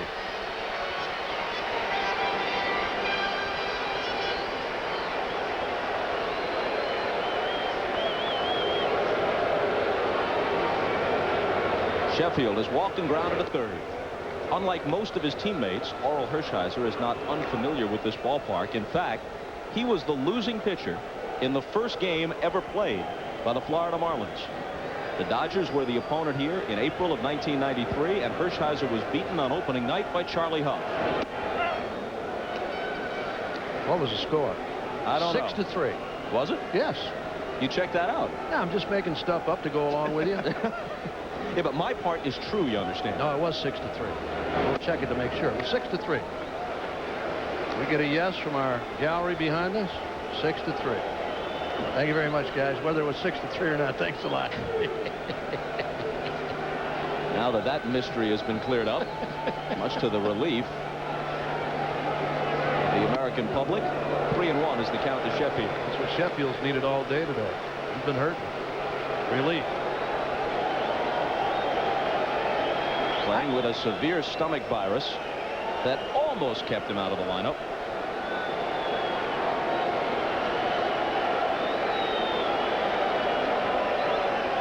Bonilla on deck. Hershiser working very deliberately here in the 5th. Full count. Well, he came back with a 3-1 breaking ball. He wasn't going to give in to Gary Sheffield. I think Sheffield's been surprised twice by him tonight, Joe, throwing breaking balls right down the middle, and he's taking them both. They check at first base, but Dale Ford says he didn't go around, so he walks for the 2nd time tonight. Bonilla to the plate, and we go to Jim Gray. All right, Bob, well, in between innings, Bobby Bonilla had his left hamstring retaped by trainer Larry Starr. Starr came over and told me that it has tightened up a bit on Bonilla, but he is feeling okay. Bonilla told him he has so much adrenaline in his body, he doesn't want to come out of the game, so he will continue. Bob?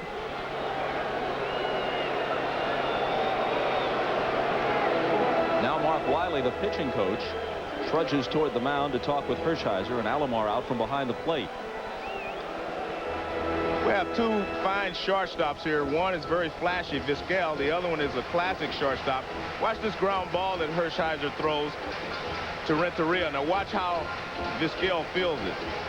I mean, he has a little flash to him. Look at that. Pitches it up in the air, takes it, and throws. That's a one way of transferring the ball from your glove to your hand. Renteria, more of a classic shortstop. He would have reached in and picked it out, but Vizquel, Gold Glove winner, he does things with a flash, but very entertaining.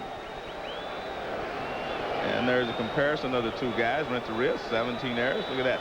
Although you have to realize this is only his 2nd year in the majors, whereas Vizquel has been here for a while, 9 years, and I guarantee you when Renteria gets into his 9th season, we're going to be talking about him as one of the great shortstops in baseball. He is so fundamentally sound, knows how to play the game, and he's a hard worker.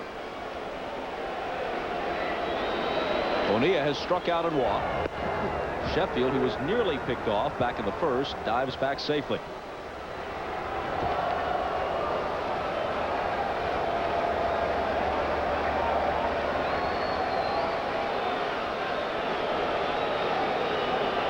Hershiser trailing 5-2 in the 5th. Works to Bonilla, who rips it to right for a hit. Sheffield to second, makes the turn, heads for third as Ramirez gets it back to the infield. Runners at the corners with 1 out. And Bob, all this started the 2nd time around for the middle of this order. They had seen Hershiser, and they felt like Bobby Bonilla started by not chasing pitches, so he waits. Now he gets a pitch to hit. That's what you have to do. Prove to Hershiser you're not going to go out of the strike zone to help him. He will give you some pitches to hit. This is a little slider up, and he just rips it to right field for a base hit.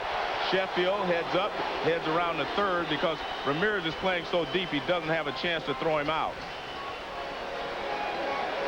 So the 2nd time through this order, the middle of this order became a problem for Hershiser, and that's where it's going to have to get done anyway, the middle of this order. Now Conine's first at bat. He replaced Dalton after they took the 5-1 lead.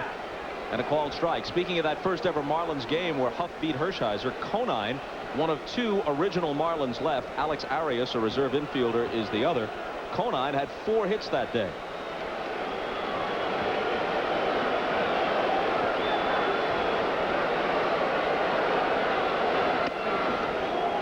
One and one. The right-hander Jeff Juden gets up in Mike Hargrove's bullpen.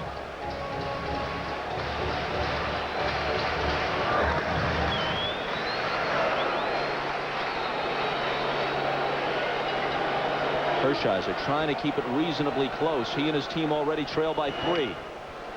Conine taps it foul. Conine was an expansion draft selection prior to that first season for the Marlins, taken off the Kansas City roster. One-time All-Star. This year beneath his usual standards. He hit .242, but he did have 17 home runs. And he got a huge game-winning hit off Greg Maddux in Game 5 last Sunday here in the LCS.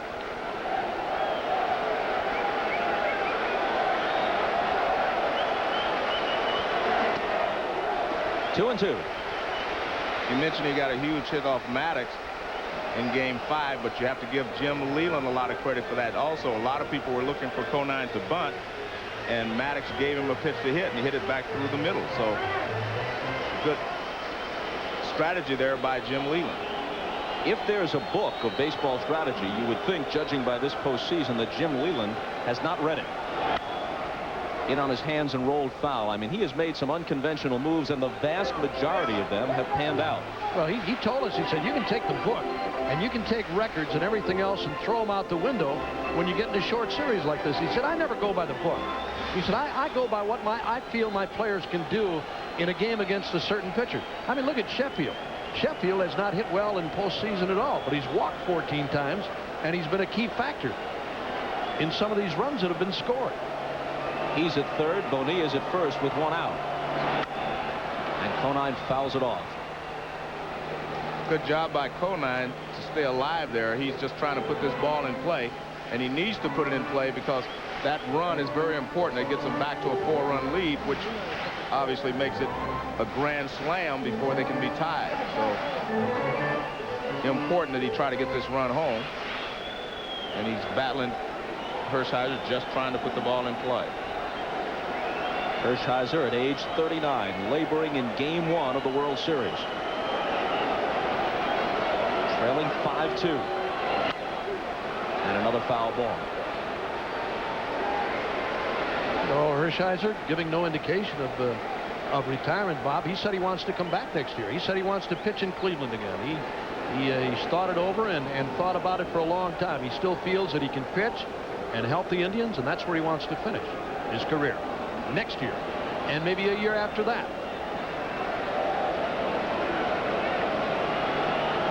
As is signed from Alomar, another 2-2 pitch. Line to center. Not hit hard, but in a good spot. It drops. And it's 6-2 Florida as Sheffield trots across. And that's excellent hitting on the part of Conine. He shortened his swing, and he just tried to put the ball in play, and he hits a little line drive in the center field, and he gets the job done. With 2 strikes, he shortened his swing, fighting the ball off the right field, and he finally got a pitch that he could handle, and he hits this little line drive to center field. Watch, look at that real short swing. He's just trying to put the ball in play. Good job there by Conine.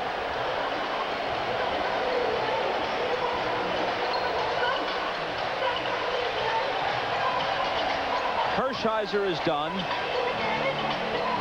Leaves on the short end of a 6-2 score, and we'll be back to South Florida in a moment. Big Cy Young Award winner. Grounded foul, full count. He'll definitely have company. He had a lot of 15 other guys, 15 other clubs or more.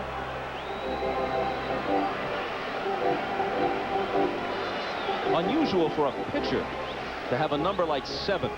That's an outfielder or a first baseman's number.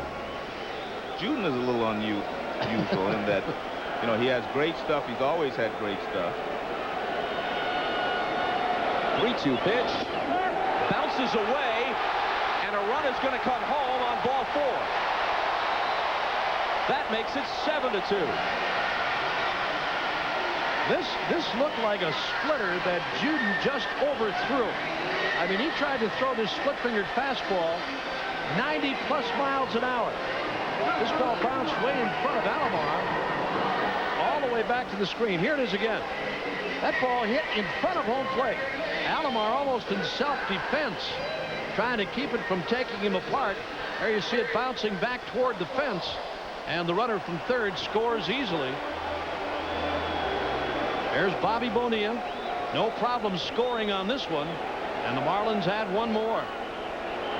Also charged to Hershiser. Now Counsell. Fastball high. Look at the way Alomar caught that one. Yikes. If you squat down and you hold that target down there too long, and you're looking for something around the knees or around the waist, watch this one. You got to get up in a hurry. And a good play by Alomar to save a wild pitch.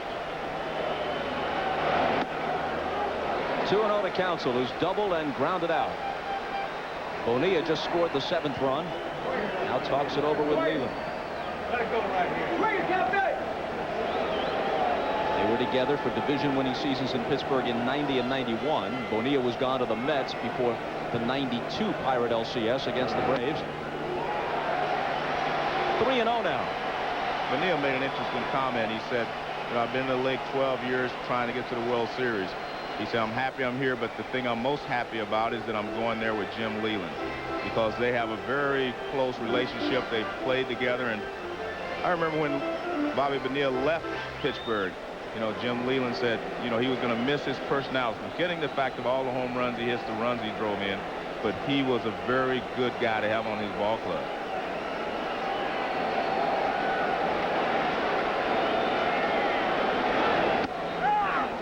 And a called strike. I don't know that the Elias Sports Bureau keeps official records on this sort of thing, but this might be the greatest combined height for a battery in big league history. 6'8" pitcher, 6'5" catcher. Full count to Counsell. Of course, Randy Johnson and just about anybody would be a contender. Johnson at 6'10", tallest in big league history, but you don't see too many catchers 6'5" like Sandy Alomar. Johnson would be a contender with anyone but me and you. Yeah, that would take the average down considerably. There's Charles Johnson. The Marlins no small guy either. The runners go, and the 3-2 pitch is nearly another wild pitch on ball 4. You see Alomar there hollering out at Juden, come on, let's go. And Mark Wiley coming out to find out what's going on here. This is another fastball from Juden. He almost threw this one over Alomar's head. Look at this. Way off the outside corner, and Alomar up to pull that one down to save another wild pitch. You know, actually, you say, come on, let's go. Let's go. Come on, let's go. Actually, Youth, I'm kind of disappointed in your call of that pitch. That was just a bit inside. Huh? I'm just checking you out. Come on, will you? Being so serious.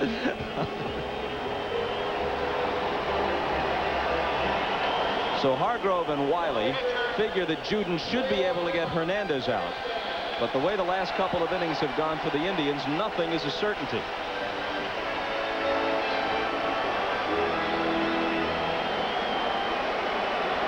He sacrificed and popped out.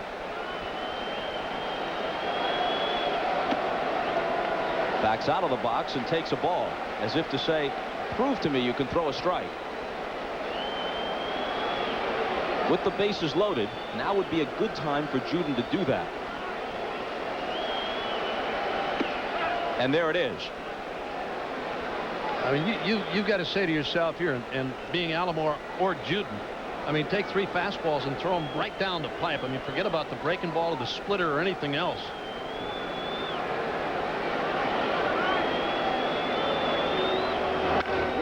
Swings and hits it hard, but at Vizquel. To first, they leave the bases loaded, but they score 2 more. And after 5, they lead by 5.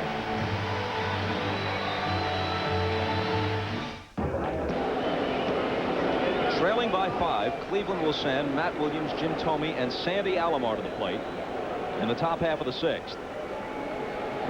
Williams is 0 for 2. A lot more breathing room for Livan Hernandez now than he had against Greg Maddux 6 days ago.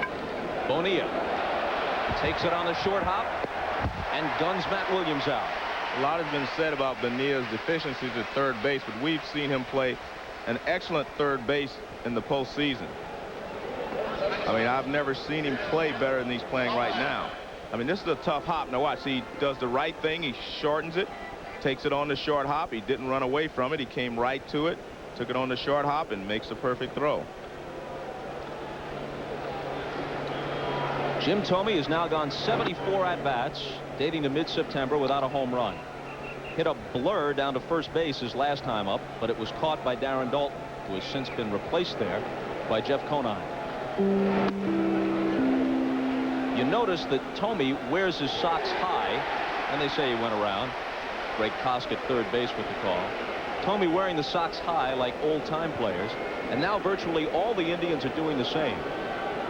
On his birthday, August 27th, as kind of a gag, a mock tribute to him. They all hoisted their socks up. They scored 10 runs that night, and they've stuck with it as a result.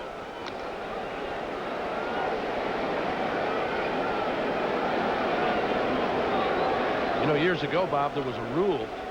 Ball clubs had rules. You had to wear your pants at a certain height, depending on. In the air to left, this ball is well hit. Alou is going back, and it clears the scoreboard for a home run. Alou was trying to decoy him into breaking into a trot on the off chance that it hit the top of the wall and it was still in play, and it did not clear that scoreboard by very much. And there is the first home run for Jim Thome in the postseason and since mid-September to the opposite field where many of his home runs go. Well, talked earlier about Thome and his power to all field. Here's an outside fastball from Hernandez. He goes right with it, and he hit it out of here and left. He can do it to any part of the ballpark. It's been a long time for Thome. Bob, you said it just cleared the wall out there, and it did. But to finish up that thought on the socks, clubs had a rule. You had to wear your pants at a certain level on your leg, cap high, whatever, depending on what kind of socks you wore to show stripes. 7-3 now.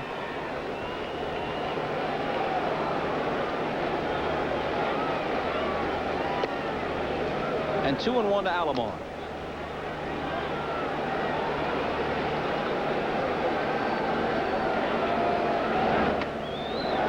Reaches for it. Weak swing. 2-2. Dennis Cook, a former Indian. Of course, there are a lot of formers on his resume. He's been with 6 or 7 different big league clubs. He begins to warm up for Florida. Full count now to Alomar. Both clubs have 2 home runs. But Ramirez and Thome were both solo for the Indians. Alou had a 3-run shot for the Marlins, followed by a solo homer off the bat of Charles Johnson. Now, a 1-out single for Alomar.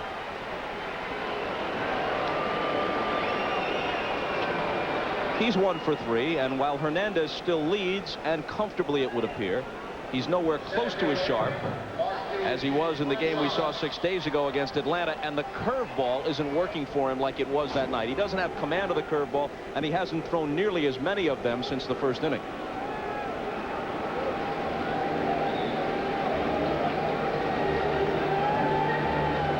Here's the Hernandez reaction on the home run, driven to the opposite field by Thome. Now as we come back live, he's talking with the pitching coach, Larry Rothschild. He was upset, but sometimes you have to give the hitter credit for hitting a good pitch. He tried to get him inside the time before with a fastball, and he pulled it to the first baseman, Dalton, so he tried to go away this time, and he hit it over the wall. So you have to give the hitter some credit. He hit both sides of the plate. He covered both sides on the pitches you threw. So you have to think about just getting the next hitter out. That guy made a good swing. Grissom has struck out and doubled. The Indians trying to peck away here in the 6th, and this will help them do it. Base hit through the left side.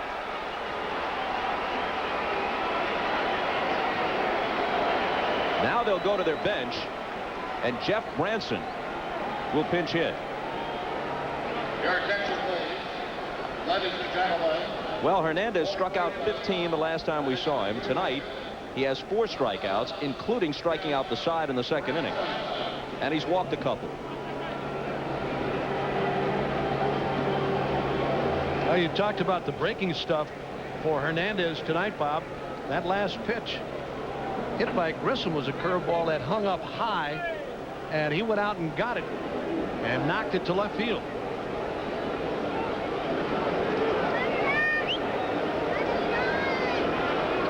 So Branson, the former Red, who hit .264 off the Cleveland bench, stands in with 1 out and 2 on, and a run already home. Ball 1.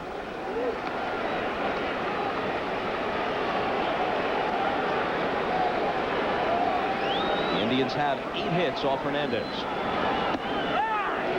In there, 1-1.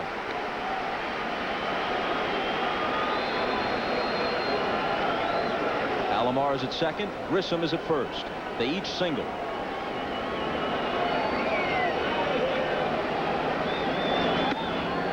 Branson cuts and misses, 1-2. Branson just asked the home plate umpire, Eddie Montague, inside or not. Won the bad pitch around the inside corner.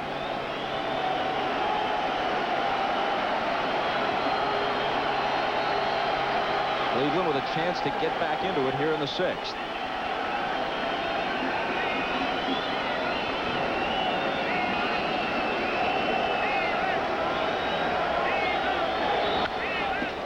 Fouled out of play.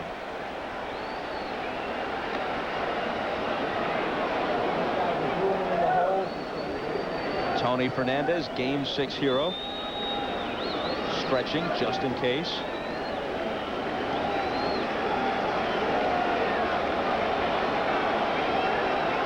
Full workout. Getting some aerobic work in. Another foul. Well, Hernandez with a couple of fastballs on Branson inside. That one away. Let's see if he goes down and inside with a breaking ball here with that curveball or slided off the inside. Another 1-2 pitch. Called strike 3.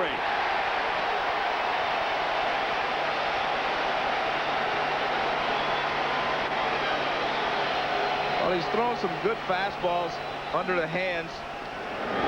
Breaking ball starts away, and then he goes breaking ball for a strike. Back under the hands with a good fastball. Another one in the same spot. He fouls it off. And he fouls off. Here's the breaking ball. Backdoor breaking ball. Catches the outside corner for strike 3. Well, now you have Bip Roberts coming up, who has doubled twice, and the one time he was retired, he hit the ball like a shot right back at Hernandez. So Leland will pull him here and bring on Dennis Cook, and we'll step aside for just a moment. By authority of the Office of the Commissioner of Baseball, and may not be reproduced or retransmitted in any form without express written consent.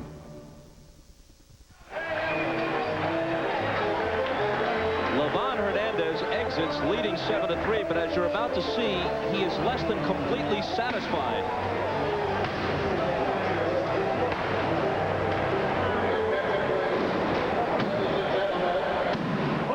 And this is what he leaves in his wake. First aid kit.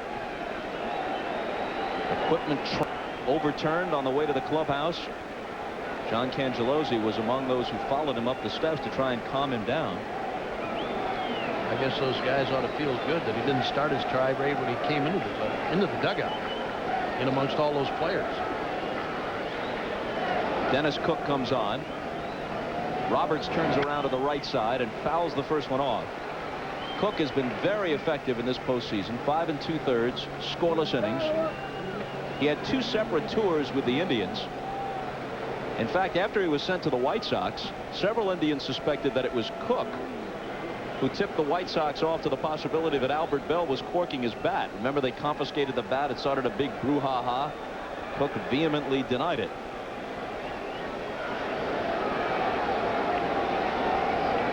The 0-1. And he gets ahead of Roberts 0-2.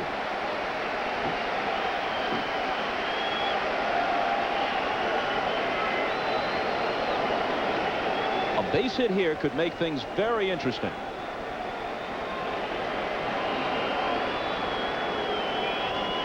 It's 7-3 Florida. A run home on Thomey's homer. 2 men on with 2 out. Alomar at second, Grissom at first.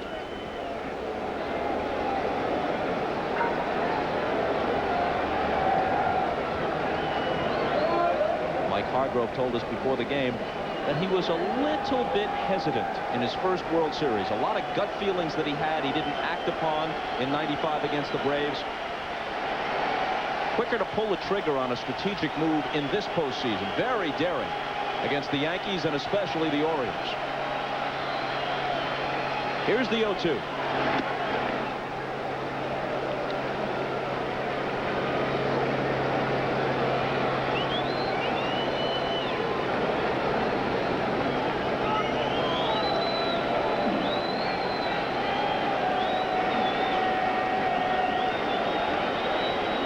Cook delivers on 1 and 2.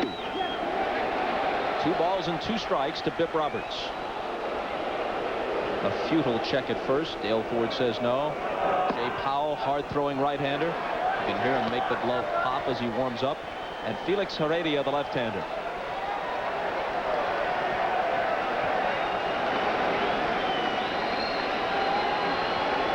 Two on, two out, and the 2-2 pitch. In the air to right. And this should end it. Sheffield backs up to take it. They score one, they leave two. Middle of the sixth, 7-3 Florida. Even with baseball's acting commissioner Bud Selig in attendance. One of the perks of the job is an excellent box seat. Wayne Huizenga, the owner of the Marlins, the Panthers, the Dolphins for that matter, all three in action tomorrow. And the great golfer Ray Floyd. And Don Shula, one of Ray Floyd's closest friends. They spent a lot of time golfing and traveling together with their wives and families since Shula retired as coach of the Dolphins.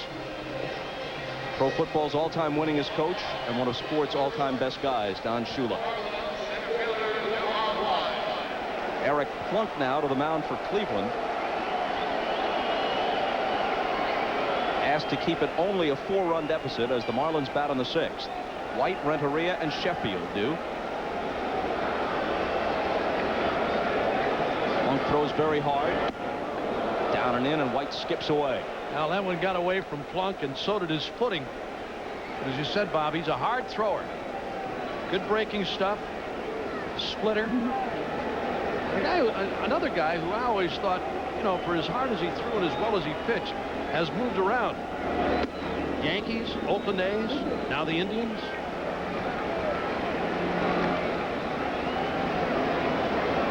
Two balls and no strikes to White, who's 0 for 2 with a walk. Sheffield under the weather in a big way tonight with a stomach virus, but still in the lineup. It's possible, as he just told our Jim Gray moments ago, and Jim is in the vicinity of the dugout, that he's feeling very weak. Possible that they would take him out after his at-bat in this inning. Yeah, even if he doesn't reach, Bob, you're right. But if he does reach, especially then, would they take Sheffield out?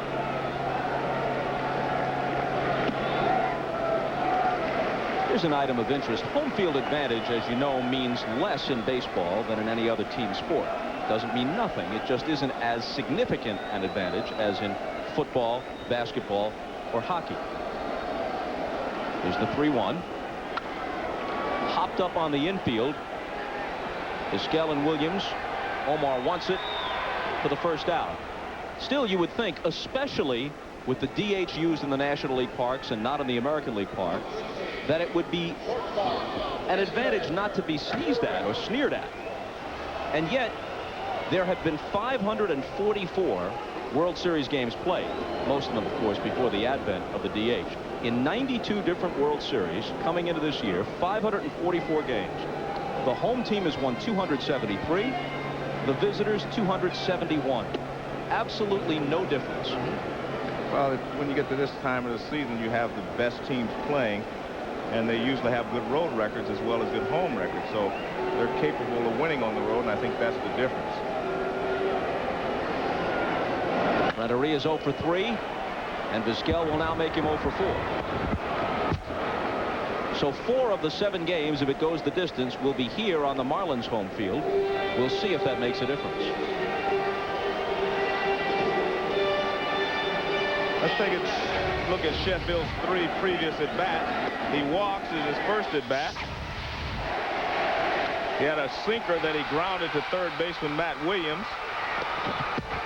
And he walked in the 5th inning because Hershiser didn't want to give him anything to hit. Well, he's gutted it out tonight through 5+, batting for the 4th time and really under the weather.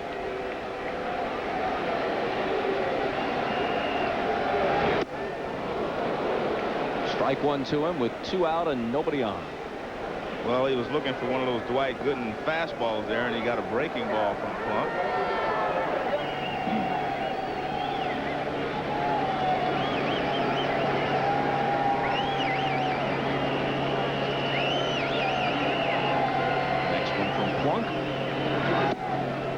ball and a strike, although he hit only .250 for the year. Sheffield hit at a .324 clip in September. And for the postseason, he entered this game hitting .346 with a couple of home runs. Plus 14 postseason walks now. On the corner, 1-2. Well, there's a pitch that Sheffield, in order to hit, is really going to have to drive to right field around or just off the outside corner.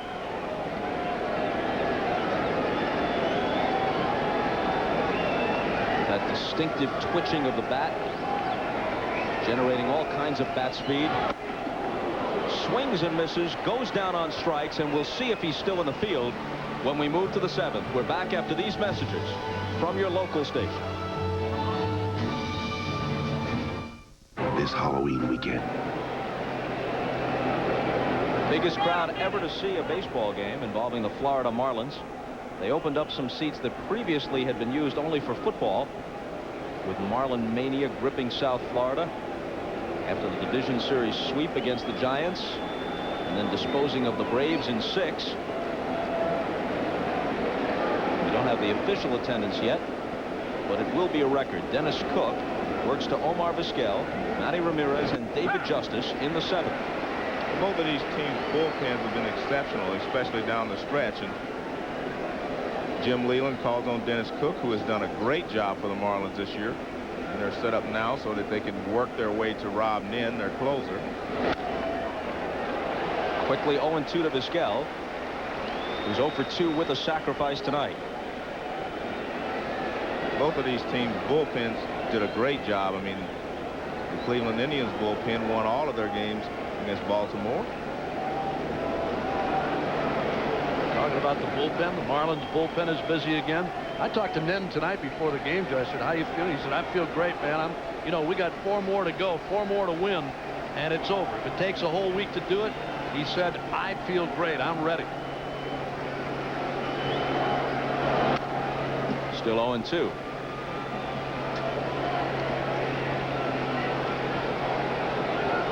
Al Leiter, something of a cut-up throughout his career.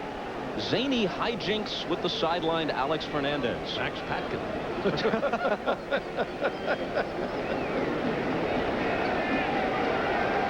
Bob Uecker. Hey, who's kidding who here?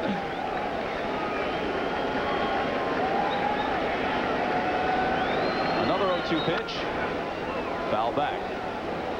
In addition to being the team that reached the World Series fastest in this, the 5th year of their existence, the Marlins are obviously also the first wild card team ever to make it as far as the World Series. The merits of that system have been and will be debated. But in fairness to the Marlins, they had the 2nd best record in the National League after the Braves, and they hammered the Braves head-to-head 12 out of 18, and they played with skill and heart, especially in the postseason. So whether you agree with the system or not, there's no denying that the Marlins are a good team.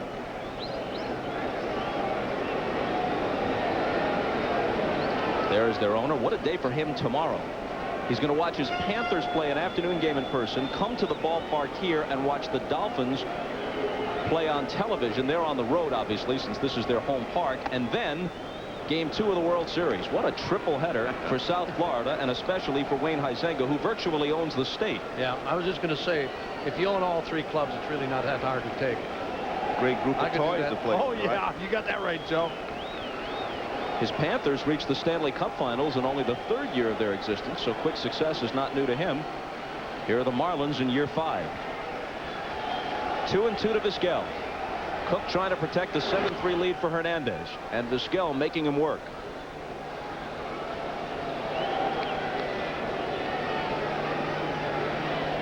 You know, the Indians, after coming off that emotional series against Baltimore, you know, maybe feeling the effects of that right now. Marlins, big series against the Braves, in a series that they weren't picked to win, and won it on the road, won it in Atlanta.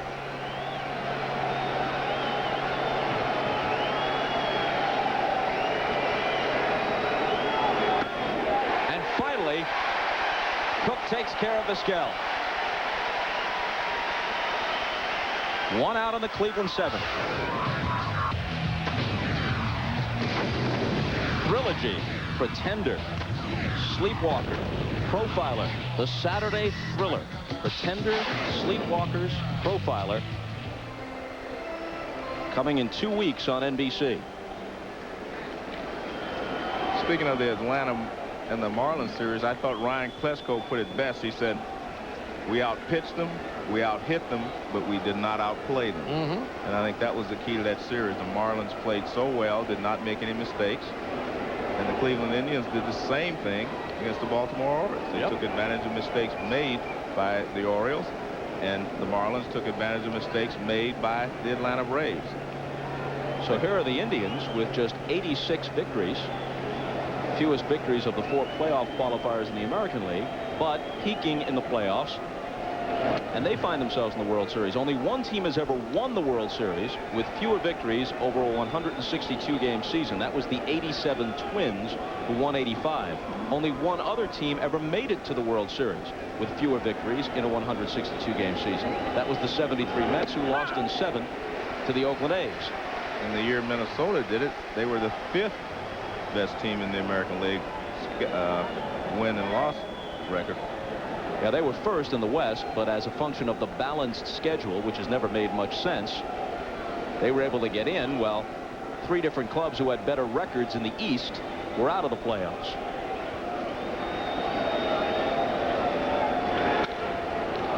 And now Ramirez drives one to deep right. Back to the track goes Sheffield to take it.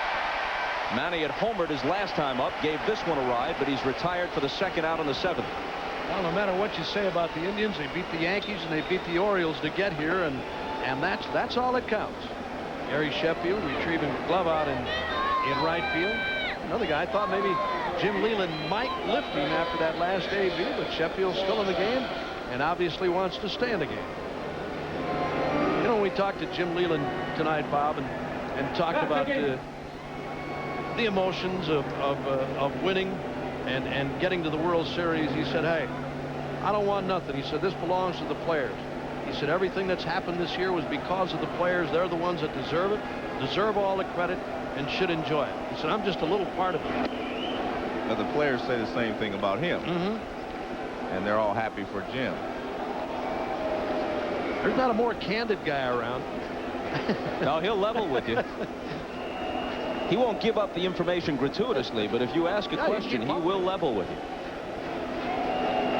Justice singled for a 1-0 Cleveland lead in the 1st. That's long since disappeared.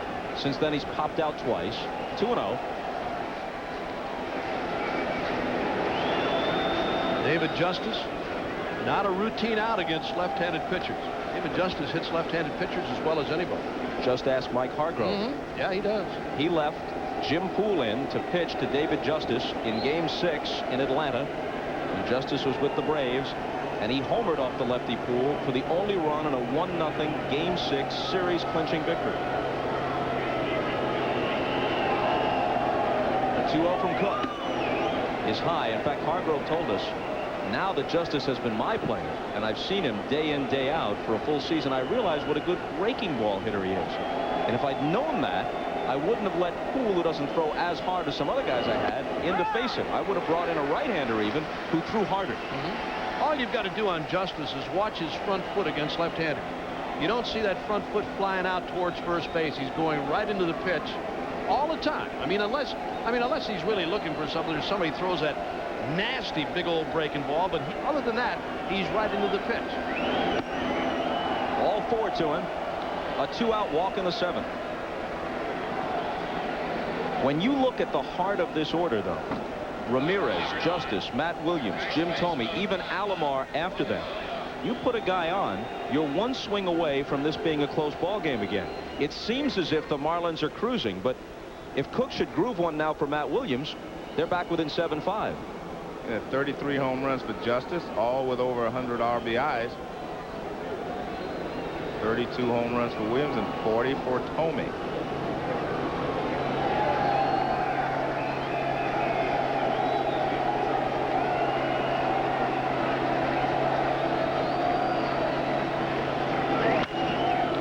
High fly ball to right.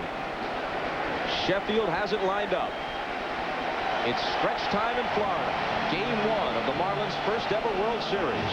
And they lead it 7-3. 87 World Series is brought to you by Toyota. Every day belongs to you. Make it count. Toyota every day. By DVD video from Philips Magnavox. Technology for the heart, the spirit, and the imagination. By KFC, home of the Colonel Strips. When you're on the go, everybody needs a little KFC. And by Sun America, the retirement savings specialist.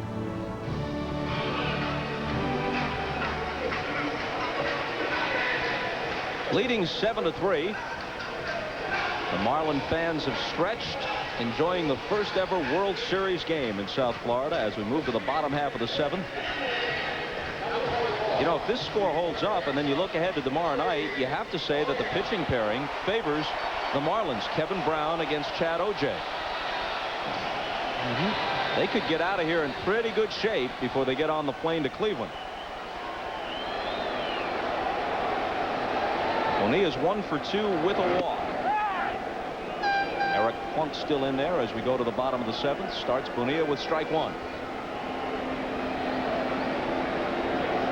Conine and Moises Alou to follow.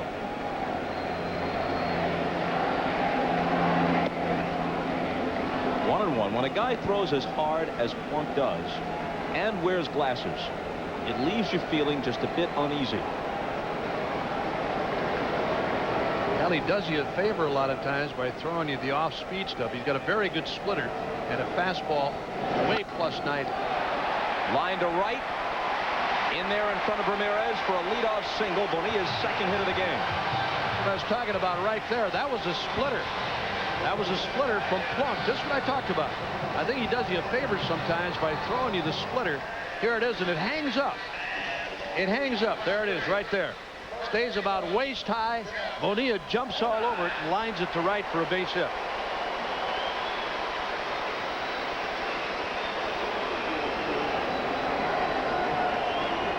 The 7th Florida hit.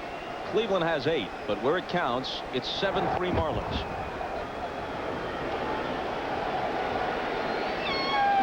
This whole area electrified by the Marlins postseason run. And of course, it'll be a raucous atmosphere when we get to Cleveland. It's fascinating because there were question marks surrounding the Marlin franchise only a couple of months ago, and not all of them have been resolved. Potential double play ball. Roberts to Vizquel. Low throw, but Omar handles it, and they double Conine at the other end. 4-6-3.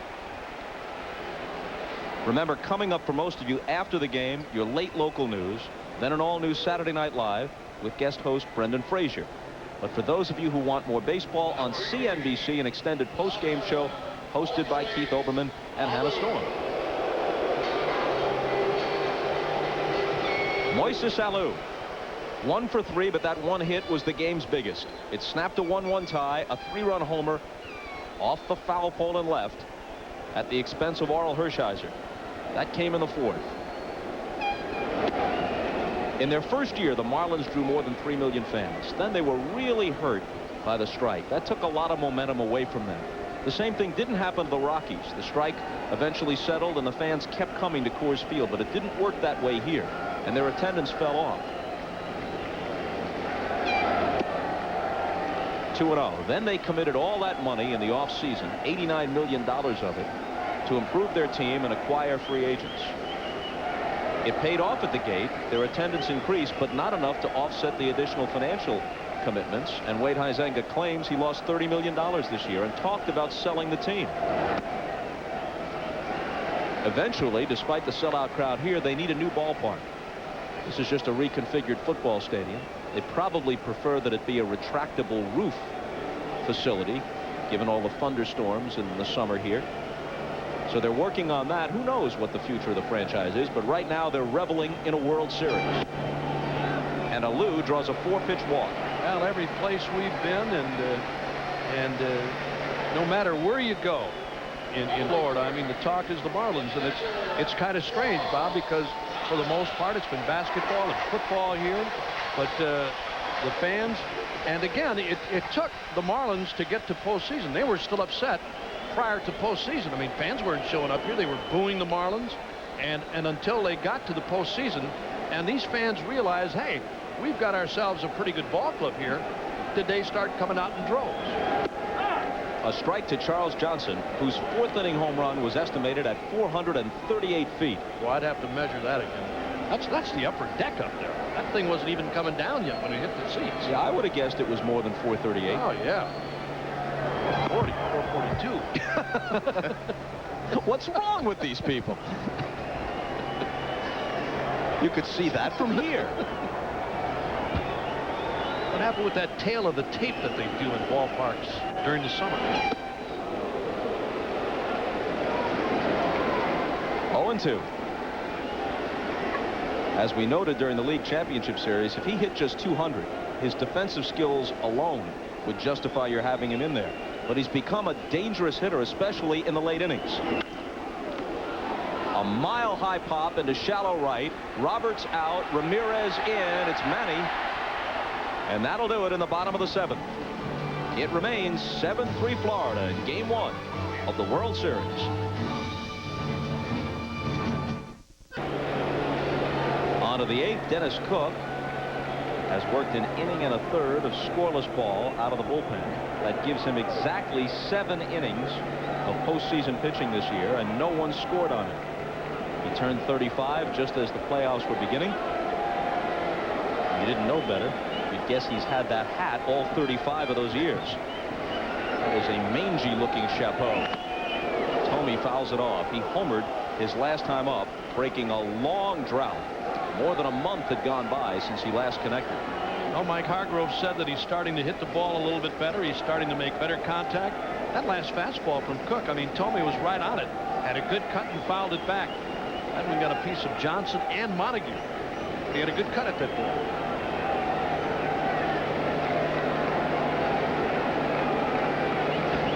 Kind of a standoff between Cook and Thome. You want to throw it? Come on, throw it. I'll wait right here. Bring it on. Kind of interesting, though. Thome has not been facing a lot of left-handed pitchers, and he's had 2 pretty good cuts here. Yeah, this is an important at-bat because Leiter and Saunders are likely to pitch in some order games 3 and 4 in Cleveland.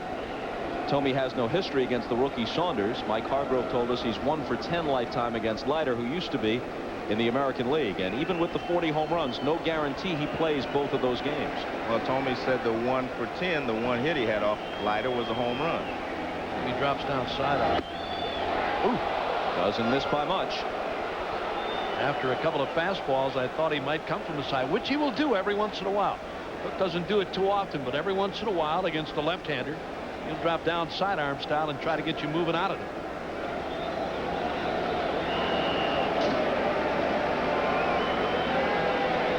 Almost a still life that we're looking at here. Could just as well be a bowl of fruit with some flowers in the background. I'll let him know that tomorrow. I didn't mean it. No, I'm in talking any way that could be. I'm talking about inferred with a negative meaning. No matter if it's infrared or not. Look at this. You looking at me? Who you looking at, pal? Oh, goodbye.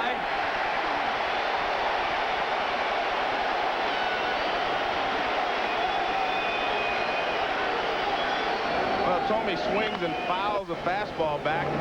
Another fastball inside. Threw him a lot of fastballs off the plate outside and right down the middle. Did not throw him a breaking ball. Thome obviously looking for a breaking ball, and he did not get one. Leland has Jay Powell, the right-hander, throwing. He's been throwing for a while. Now 2 right-handed hitters, Alomar and Grissom, are due, so Cook is done after being very effective in his stint, and we go to Greg Gumbel. All right, Bob, tomorrow our must-see weekend continues with an NFL doubleheader beginning at noon with Imagine and cringe.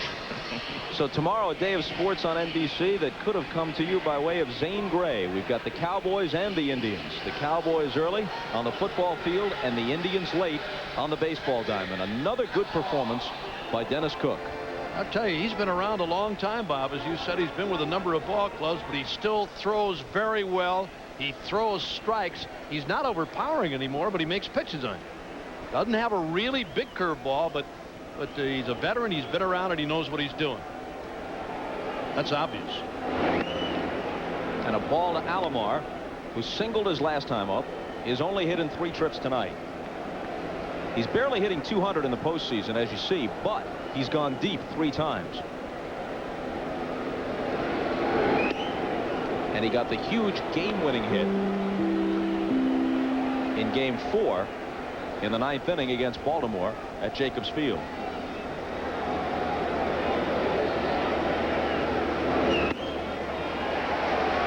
Two and one.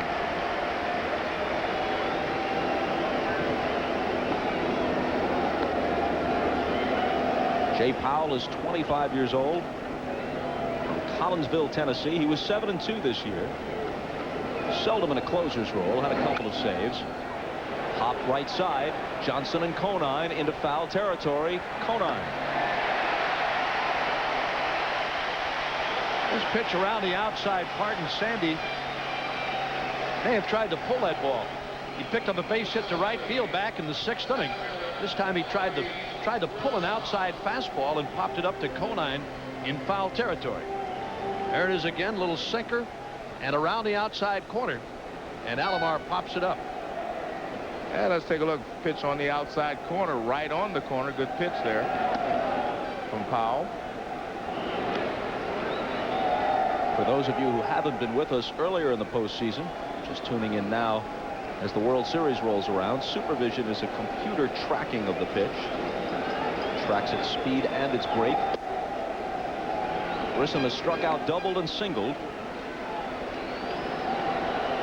You know this is a strong lineup. Not the same lineup that had Albert Bell and Kenny Lofton at the top, but you have to be a strong lineup when Marquise Grissom hits 8th.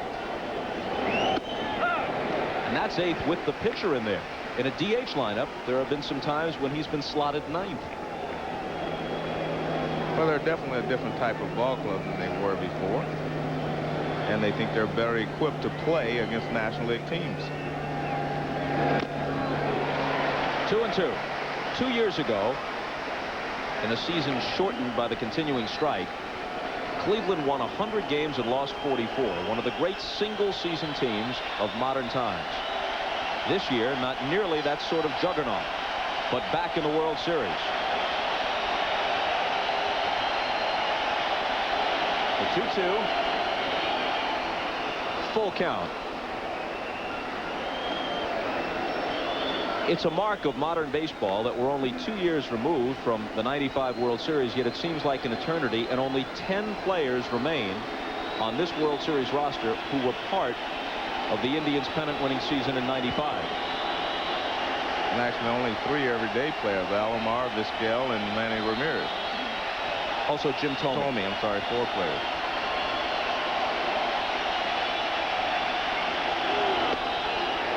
Ball 4, and Grissom is aboard with 2 out.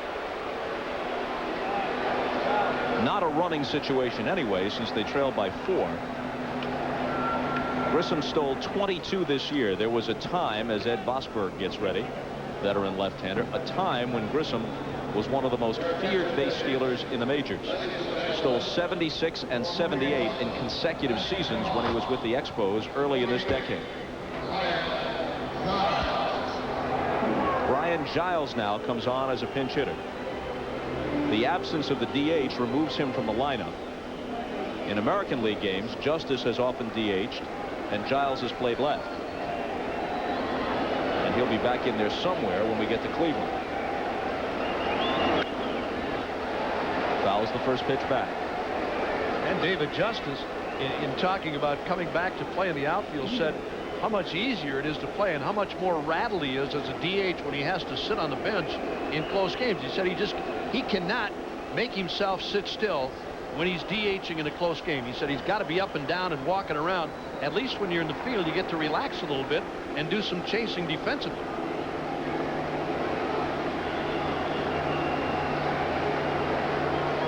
Powell shouldn't give Grissom a lot of concern. Try to get the hitter. Conine holding him with 2 down to the 8th. Giles was one of the names tossed around when the Indians tried to put a package together to pry Curt Schilling loose from the Phillies. Around the All-Star game, chances appeared better than 50-50 that the Indians would pull it off, but Schilling stayed put. 1-2. In fact, when Schilling came to Cleveland for the All-Star game, the fans there cheered his every move, trying to make it clear to him that he would love wearing an Indian uniform. Brian Giles, instead of taking what the bat boy had brought out, has got his own selection in. Now it's going to take some pine tar and rosin.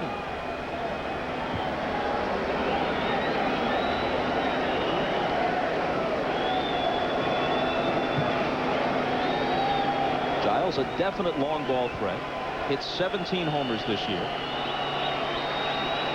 And again, as this game moves along at kind of a slow pace the last few innings, he could be lulled to sleep. If he jolts one here, it's 7-5. Setting up some potential drama in the ninth.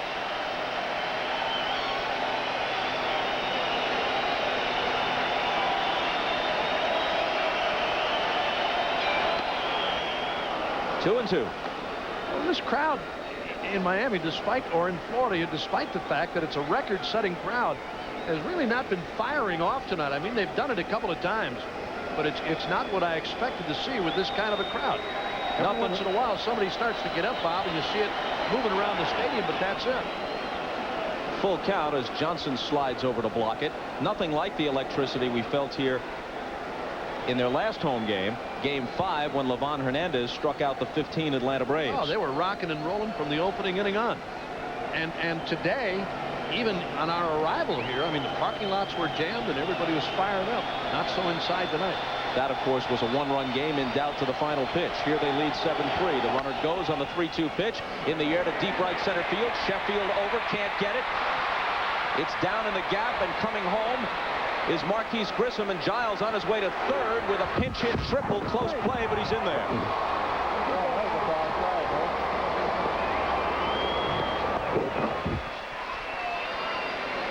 So it's 7-4. Well, Giles fought off a couple of pitches, got a fastball out over the plate and ripped it in the right center field. Sheffield runs it down. Now Sheffield finally gets it, and then he bobbles it. Giles rounds second base. He heads over to third.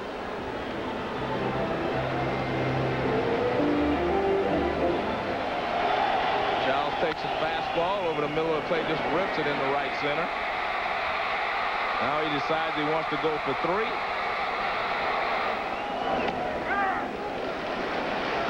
Strike one to Pip Roberts, who's 2 for 4. A single could make things interesting.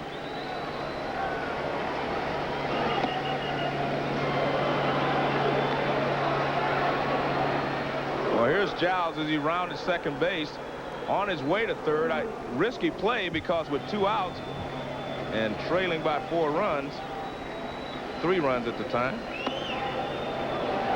You never want to make the last out, especially when you're trailing. Last out of an inning at third base. It's one thing to take that risk with nobody out or 1 out, get in a position where you can score on an out. But with 2 down, unless you're certain, it's not worth it. Bobby Bonilla, again, the veteran type here, and coming in and talking with Jay Powell. I mean, Bip Roberts, if he reaches, brings a tying run to the plate. And Bonilla in there trying to get him to throw strikes, slow him down a little bit, and throw strikes to Roberts. Which he can't do, at least not yet. 3-1, Vizquel on deck. Well, again, here you've got Roberts sitting on a 3-1 pitch with Giles at third. 2 men are out, and Cleveland very much back in this game. Full count.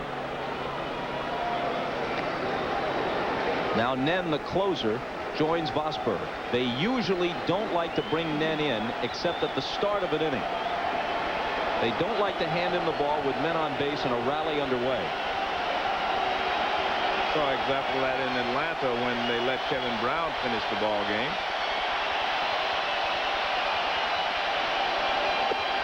Ball 4. Vizquel hit only 5 home runs during the regular season. He is now the tying run at the plate in the 8th. Well, to Bip Roberts, he threw a breaking ball for a strike. Then he could not find the range. Off-speed breaking ball. Sinker in and a foul ball, 3-1. And then he misses way inside on 3-2. Well, Jim Leyland was about to go out, but it's Larry Rothschild now. He was about to go out and take him out of the game. He sends Rothschild out there now to try and see if he can settle Powell down. Bob said Nen is ready. And along with Eddie Vosberg in case, but I mean, he's got the tying run to the plate now in Omar Vizquel. And not to say that Vizquel is gonna pop one here, but every once in a while he's done it. You never know, but it's the tying run. That's the big thing. Something you have to be aware of, especially if Powell gets careless here. Even though he is not the tying run, if they let Bip Roberts get a big lead, he could steal second here with Vizquel at the plate, not being a home run threat, putting them in a situation where a single brings them to within 1 with another inning to play.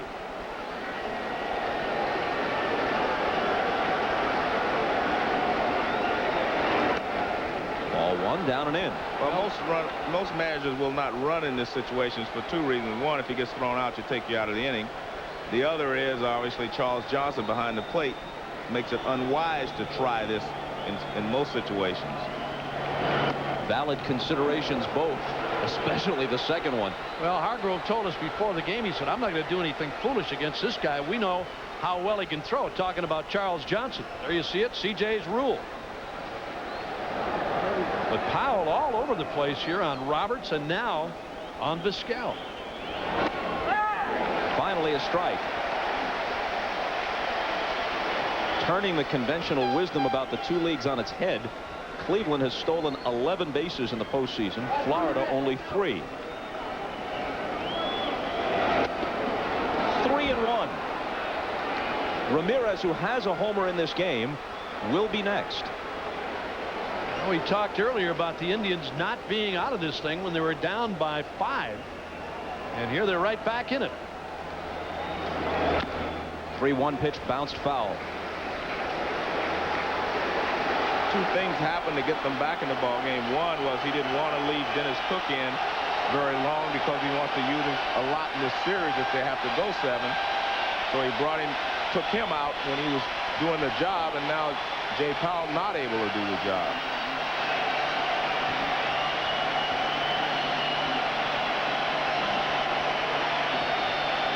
Conine moves behind the runner, who will go on the 3-2 pitch. Called strike 3. Vizquel was frozen. The threat is ended. 7-4 Marlins. Throw, so if I give it to you, tell you're on your own, you got to give yourself a good jump. All right. Okay, right now we're sitting. Well, Davey Nelson talking to the runner at first. He kind of took a little heat off himself when he said, you're on your own, but if you get a jump, go. But make sure you can get a jump if you do indeed try to steal. So that kid's got a great arm. Talking about Johnson. But then he added, right now we're sitting, which meant that at least for that pitch, Roberts was not on his own. Paul Assenmacher becomes the 4th pitcher. Hershiser, Juden, and Plunk preceded him. Craig Counsell bunts foul on the first pitch of the bottom of the 8th. The veteran Assenmacher was 5-0 this year. His ERA was slightly less than 3. Postseason record, he's 2-0, giving up a few hits and a few runs, but he is still 2-0 in the postseason.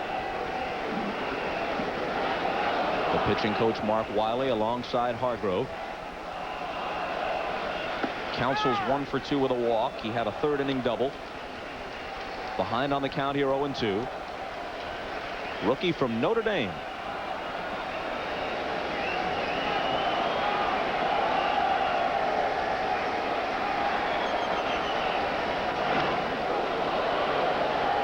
One and 2. John Cangelosi has moved into the on-deck circle, meaning that Jay Powell is done. Cangelosi will pinch hit, and Rob Nen will become the 4th Florida pitcher, trying to close it out in a save situation in the ninth. Hernandez started, Cook followed, then Powell. Roll to first, Thome takes it himself. Sunday at noon Eastern on our football coverage, Deion Sanders talks attitude. We don't have that edge that we once had. We don't have that fear factor that we once had. People aren't scared of us anymore. We've been exposed. Plus the budding rivalry between the Jets and the Patriots. The NFL on NBC, noon Eastern tomorrow.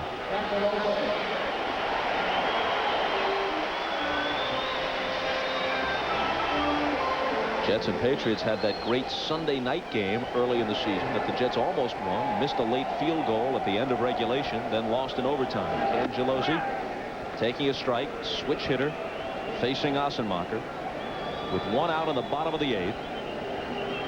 And the Marlins leading it 7-4. The big inning was the fourth. 3-run homer by Alou, immediately followed by a titanic solo shot off the bat of Charles Johnson.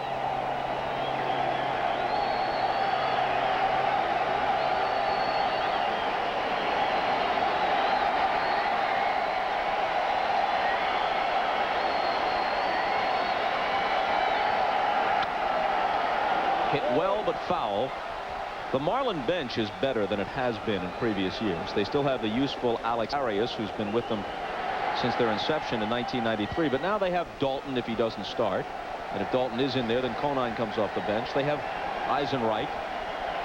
They have Cangelosi, who can go up there and get a walk or punch a single for you.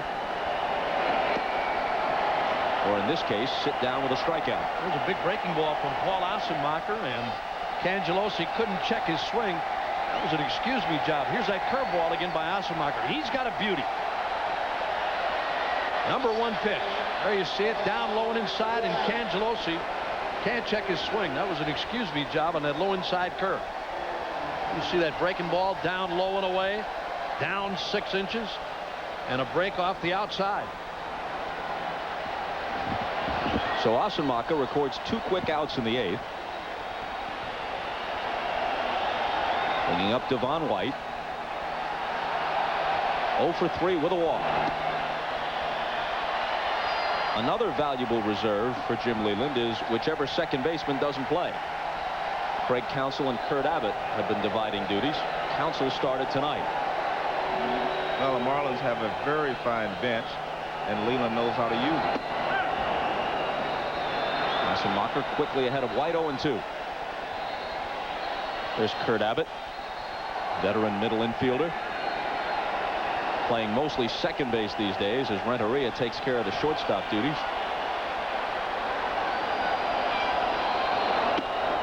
1-2.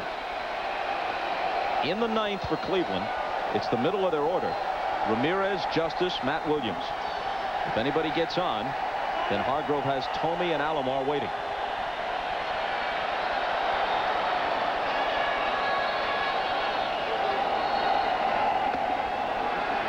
On a pitch down and in, White fans. Alomar has to toss it to Thome to make it an official strikeout. 2 of them in the inning for Assenmacher. Coverage of the 1997 World Series is brought to you by General Tire. Take charge of the road. By the 68,000 professionals at Delta Airlines. By Nissan, who reminds you that life is a journey, enjoy the ride. And by IBM, solutions for a small planet.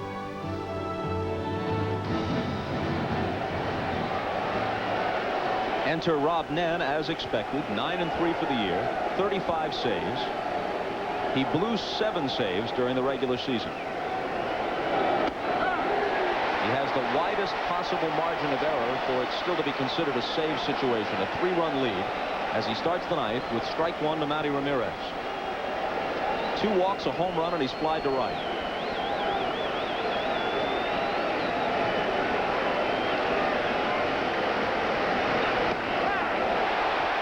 Quickly 0-2. Statistically, this was the worst start of Orel Hershiser's distinguished postseason career. And if this holds up, the 39-year-old veteran will lose to a rookie, Livan Hernandez.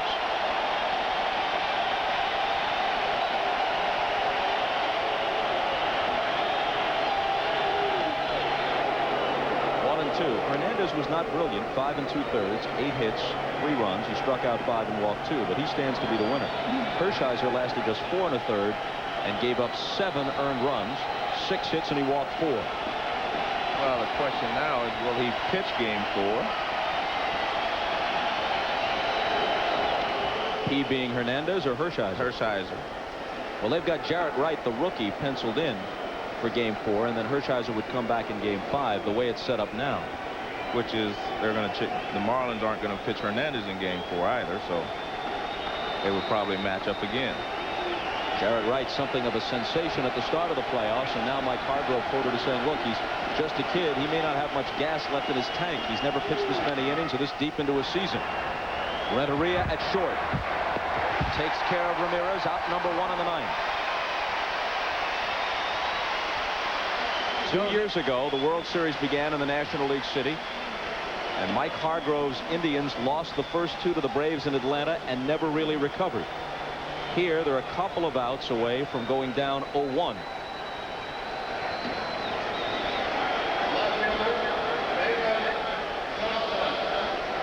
They've stranded 10, just 1 for 10 on the night with runners in scoring position. They've had 6 extra base hits, including 2 solo homers, but haven't made the most of them, trailing 7-4.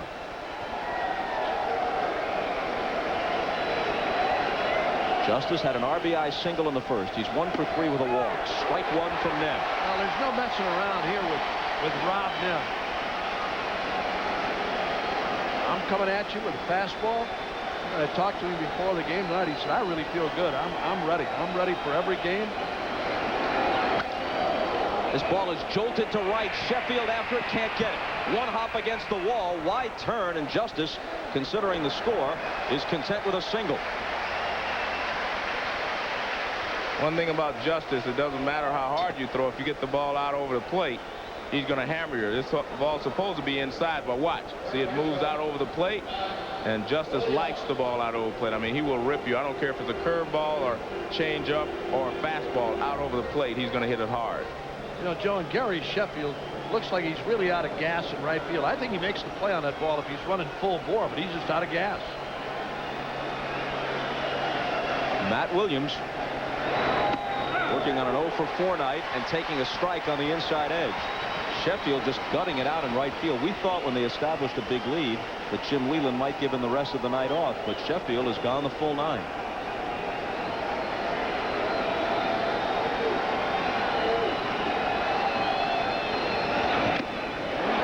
Threw it by him, 0-2. Well, a 91 mile an hour fastball up and in on Matt Williams. He never could catch up to it.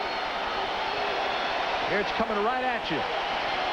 Around the inside, and again, Williams can't get those arms extended on that pitch inside.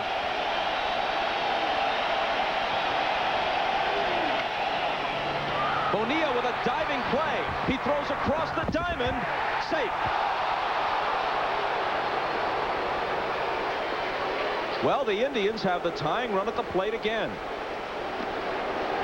Well, we talked about the defense that Bonilla has displayed here in the postseason. This is another example. He doesn't have time to get up, so he throws it 1 hop, and Matt Williams barely beats this play at first base. Nice play by Conine, but an even better play by Bonilla. He throws off balance, gets him to 1 hopper, but good hustle by Matt Williams. Boy, that's close. Wow, he may have been out. Could have been. We get to look at it 9 different times after the fact. Tomey, the tying run at the plate, fouls it back. He had a home run earlier tonight. It came in the 6th. Off Livan Hernandez to the opposite field, as you see. Well, if you're the Indians, you were down so far. All you wanted to do was get the tying run to the plate with one of your big sluggers there, and they have that with Jim Tomey here. Alomar on deck. 0-2, and look at that, triple digits. 101 on our gun. Well, the high fastball is where you would get your highest reading, and this is definitely a high fastball with some heat on it. Jim Tomey cannot catch up with it.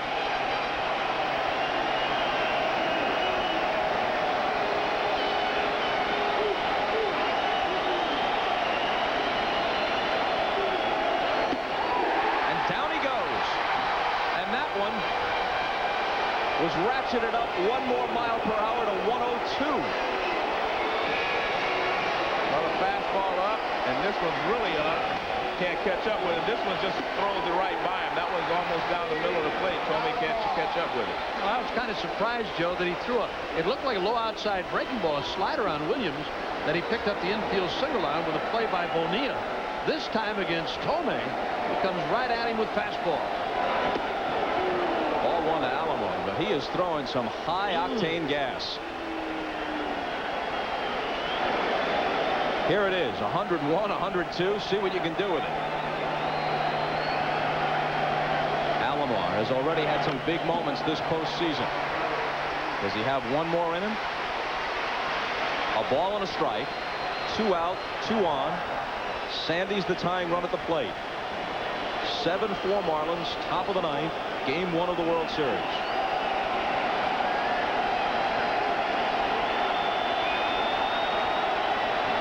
Sandy's 1 for 4 tonight. 1 strike away from a game 1 victory.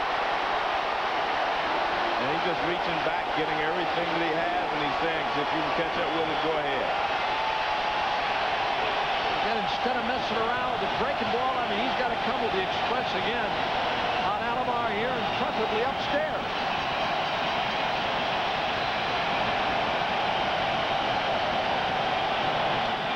Breaking ball, it looked like, and he fouled it back. Yeah, and it looked like a hanger, as a matter of fact, right over the middle, and Alomar had the good cut and fouled it back. You're right, Bob. It was a high slider. There it is. Hung right there. Wow. I don't believe that.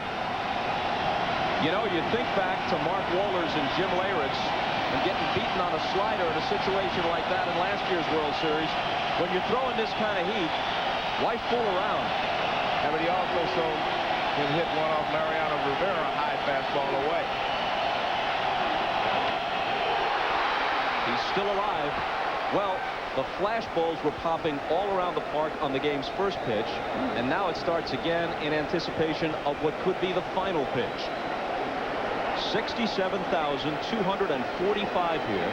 It's the largest crowd to see a World Series game anywhere since 1963. Game 1 between the Yankees and the Dodgers when Sandy Koufax struck out 15 at Yankee Stadium. The 1-2 pitch. Got him! Game 1 belongs to the Marlins as Nen closes it with a flourish.